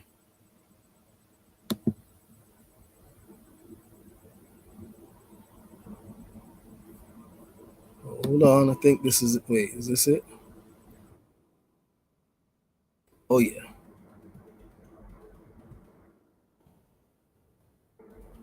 Okay, share screen.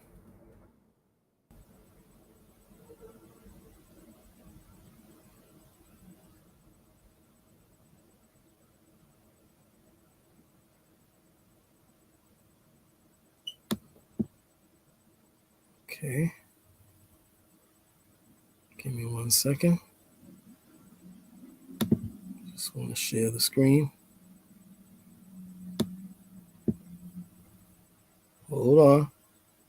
See, I'm just getting used to all this technology, so I don't do it as quick as you guys know how to do it. Okay. So let's see here. Give me 1 second. Share screen. Okay, share screen. Share screen. Okay. Hit the article. Okay. Bong. Window. Okay. Bong. And share. Okay, it looks like it's on there. Two-spirited people. Here you go. This is the culture of American Aborigine.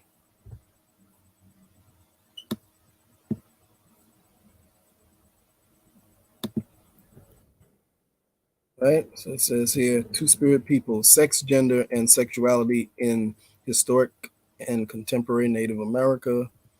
Okay. Tells you about two-spirit. Okay, here's two-spirit. Here's a two-spirit couple. All right. It gives you the timeline up to contact, our own world, show you the American Indian practice two-spirit culture long before the colonizers came. Okay. Our own worlds. 1492 to 1990, the term Burdach was used. Okay. Burdachs. And from 1990 to present, we have the term two-spirit. We have another two-spirit couple there seated. Okay. Roles of the two-spirit, blah, blah, blah. Okay. And it gets pretty into it. It gives you, and here we have the different names for two spirits among the different tribes, you know. Um, since some people want to say it's BS, you know. Okay, well, don't just say it's BS, prove it's BS. Okay. They give you even the Cherokee here and the name for the two spirits. among the Cherokee, among the Chickasaw, Choctaw, blah, blah, blah. All the different tribes. Okay, they go into a whole bunch of tribes. See, here we have dance to the Burdotch. Okay, there's a dance of the Burdotch. Okay, who were some of the two-spirit people from years ago? Here's a two-spirit person from the Crow Nation, Ashtich, in funeral dress in 1928. Okay, don't come with that, Oh, that was the Mongoloids. Okay, this one here is melanated, so highly melanated. So get out of here with that. All right, two men from Moose Mountain. Okay, two spirit couple. Hey, here's one right here. Wihwa, the Zuni Nation. Okay, here's a two spirit man. Okay, again, I'm not making fun of anybody. I'm just showing you that what you claim the Moors do this, that, and the other, you do even more so. Okay, here's a Navajo brother here. All right, two spirit. Here's an Ojibwa, two spirit man. Okay, there's another two spirit here. All right, and one, as you can see, is highly melanated. All right, so don't make it seem like it ain't y'all. It is y'all, American Indian, Aborigine. Okay, here's another one here, drawing from 1850. Well, I got a lot, man. This ain't shoot, man. Don't even. I'm gonna save this. Okay, I'm just giving you an overview. Feerce Truth-Seeker has receipts, boy. Don't you know that's all I do is collect receipts. I told you. I come with receipts. Do you see how many receipts? This isn't even a fraction of all the documents in general that I have on indigenous history. I told you I've been doing this over 30 years. You come across some things in 30 years. Okay. Let me show you what else I got for you. I'm just giving you highlights of, again, I discontinued doing the whole Moors and Indians, friends or enemies, because a lot of people, even now, it's only 6 people watching. Well, there were more people watching because I see it's 16 thumbs up. So there were more people watching before. And I did do it at a spur of the moment. So, you know, um, that's like part of my fault too. But I'm just talking about in general. I didn't get a whole lot of people who seem like they're interested, so I stopped doing them. But as you can see how much information I do have, you know. Let's see. Oh yeah, here's where it gets good. Here's where it gets good. Here's where it gets good. Let me I got some more for you.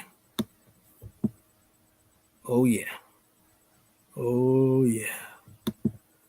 Oh yeah. It gets good. It gets good. It gets good. Here we go.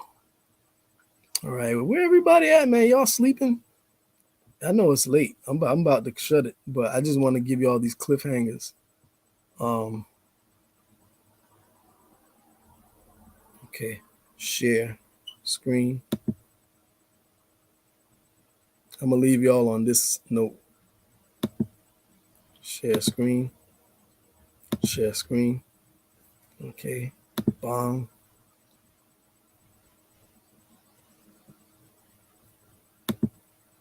All right. So now we're going to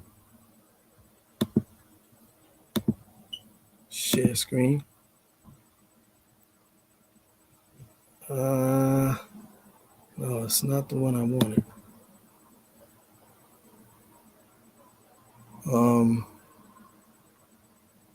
Dang, what's going on?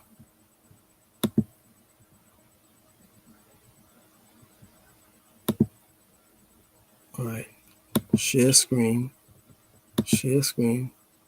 Share screen. Oh, I know what happened. Okay, this is what I did. I'm supposed to hit window. Okay, bong. Now share screen. Okay, here we go. Ooh, yeah. All right. So for those of y'all who got your chest stuck out, right? Let me see here. Y'all want to talk about Moors?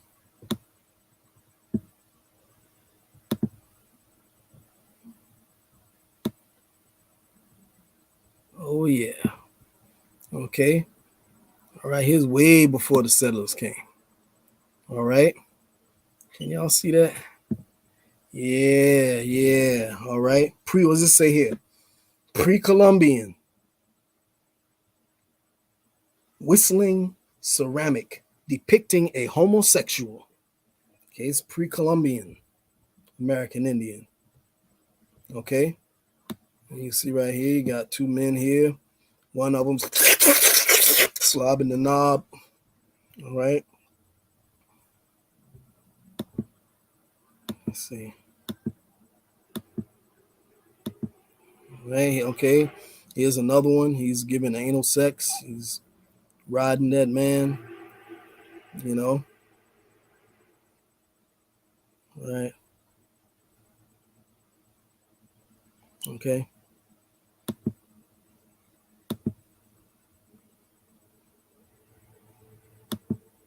All right.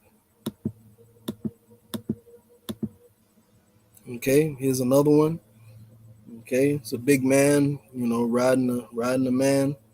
Okay. It's pre-Columbian again. All right. Let me make it a little bigger. Again, I don't have no problem with people do when they, private life, this, that, and the other. That's not what this is about. This is about self-righteousness when people want to accuse Moors of this, that, and the other and not look in the mirror. Okay. So here's this figurine. This is pre-Columbian. Okay. And here's this man, and you can see him there, he's slapping the butt cheeks, of that man. And he's actually got it in, from the rear. All right. But again, I'm just,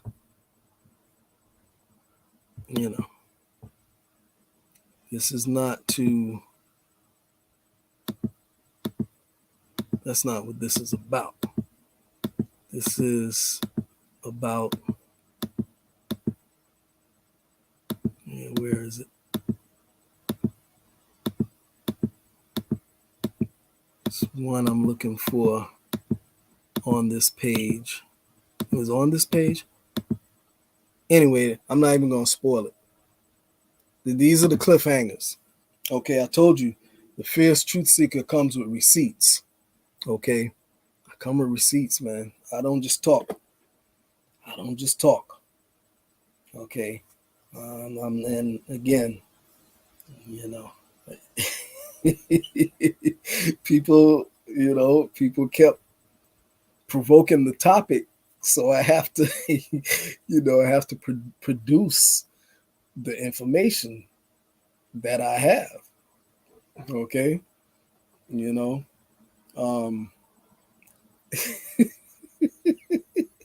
is what it is. I got, like I say, I got a whole lot where that came from. Um, We ain't even scratched the surface here. You see, it's already almost 4:00 a.m. and I haven't even gotten started yet.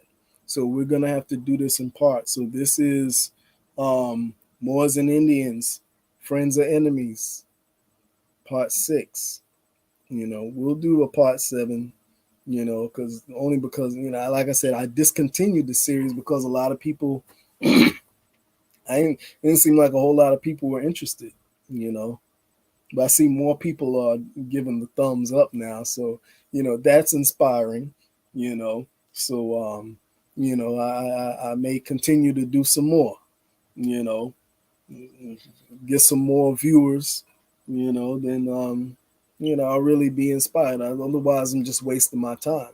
But I stopped think the last time I did the series on the Moors and Indians, that was like was it 2 years ago? Might have been 2 years ago. I think it was 2 years ago. I just stopped because I'm like, I'm not gonna waste my time if people are not interested. At least now I got, you know, a certain proportion, because if you get a certain amount of viewers, right, you would expect a certain amount of thumbs up, But if you get a whole bunch of viewers and only a couple of people thumbs up, I'm not gonna do any more videos. It's just a waste of my time. You know what I'm saying? Or even if it's just a handful of people, that's a waste of my time. I could do this here literally. I'm telling you, the amount of information that I have, I could do this for about 3 years straight without repeating the same information. You know, a lot of other people out there that's doing this same thing can't do that. You know, they can't do a different topic. They can't stay on a certain topic and go in depth. On the same topic without repeating information. And that's the difference between when you've been doing this for decades. You know what I'm saying? But anyway, you know, I'm not trying to put anybody down. I gotta put the disclaimer out there. I hope people are not getting offended. You know, um, but yes, as everybody knows, yes, I am American Indian. You know, um, yes, I am a Moor. Okay, and yes, as I said before in the other videos, um, the Moors did originally come from here. Okay, and I've proven that in previous videos. And I'm there was also an inquiry about defining the term Moor.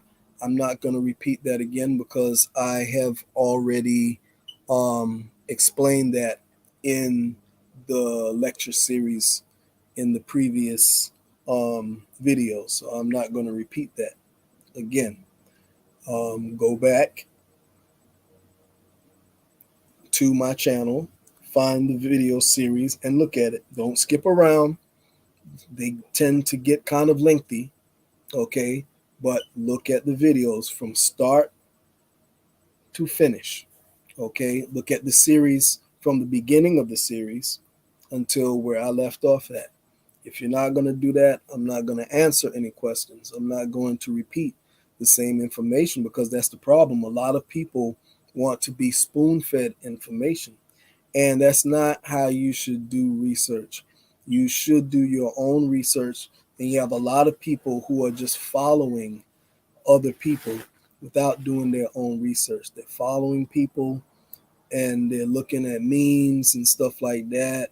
And most of what this community that call themselves Aborigines, most of them, they base what they say. What they say is feeling based. It's not based in actual scholarship. Okay, not thorough scholarship, should I say? Okay. Um, when you come to the Feerce Truth-Seeker, the Feerce Truth-Seeker um, is not going to give you biased information. Okay, I present the information I present you unbiased information, not based on my feelings, but based on the facts. And I don't put my own spin on it. I put the facts out there and leave it up to you to do what you want to do with the facts. Okay? But you should not want me to spoon feed you information. You want to do your own research because I could be lying to you.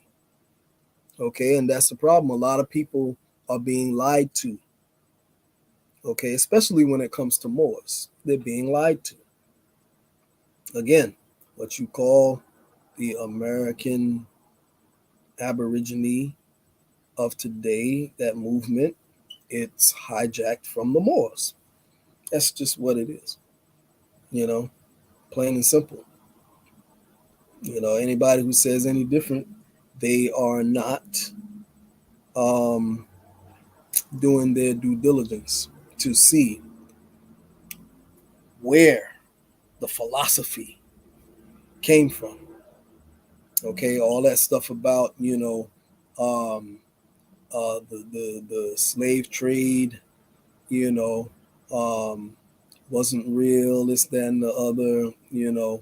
Well, first of all, even that, there's a lot of mythology about that too. There was a slave trade. Okay, it's not that it's not real. Okay, um, there were some people who were brought here from Africa, okay, but they were not the majority. The majority of us were already here, okay. See, the Feerce Truth-Seeker is not going to give you pseudo information. I'm not going to give you unresearched information, okay. I'm going to give you unbiased information. I'm going to give you the raw and the real, okay. But anyway, on that note, I'm going to sign out. And until the next time, da da da,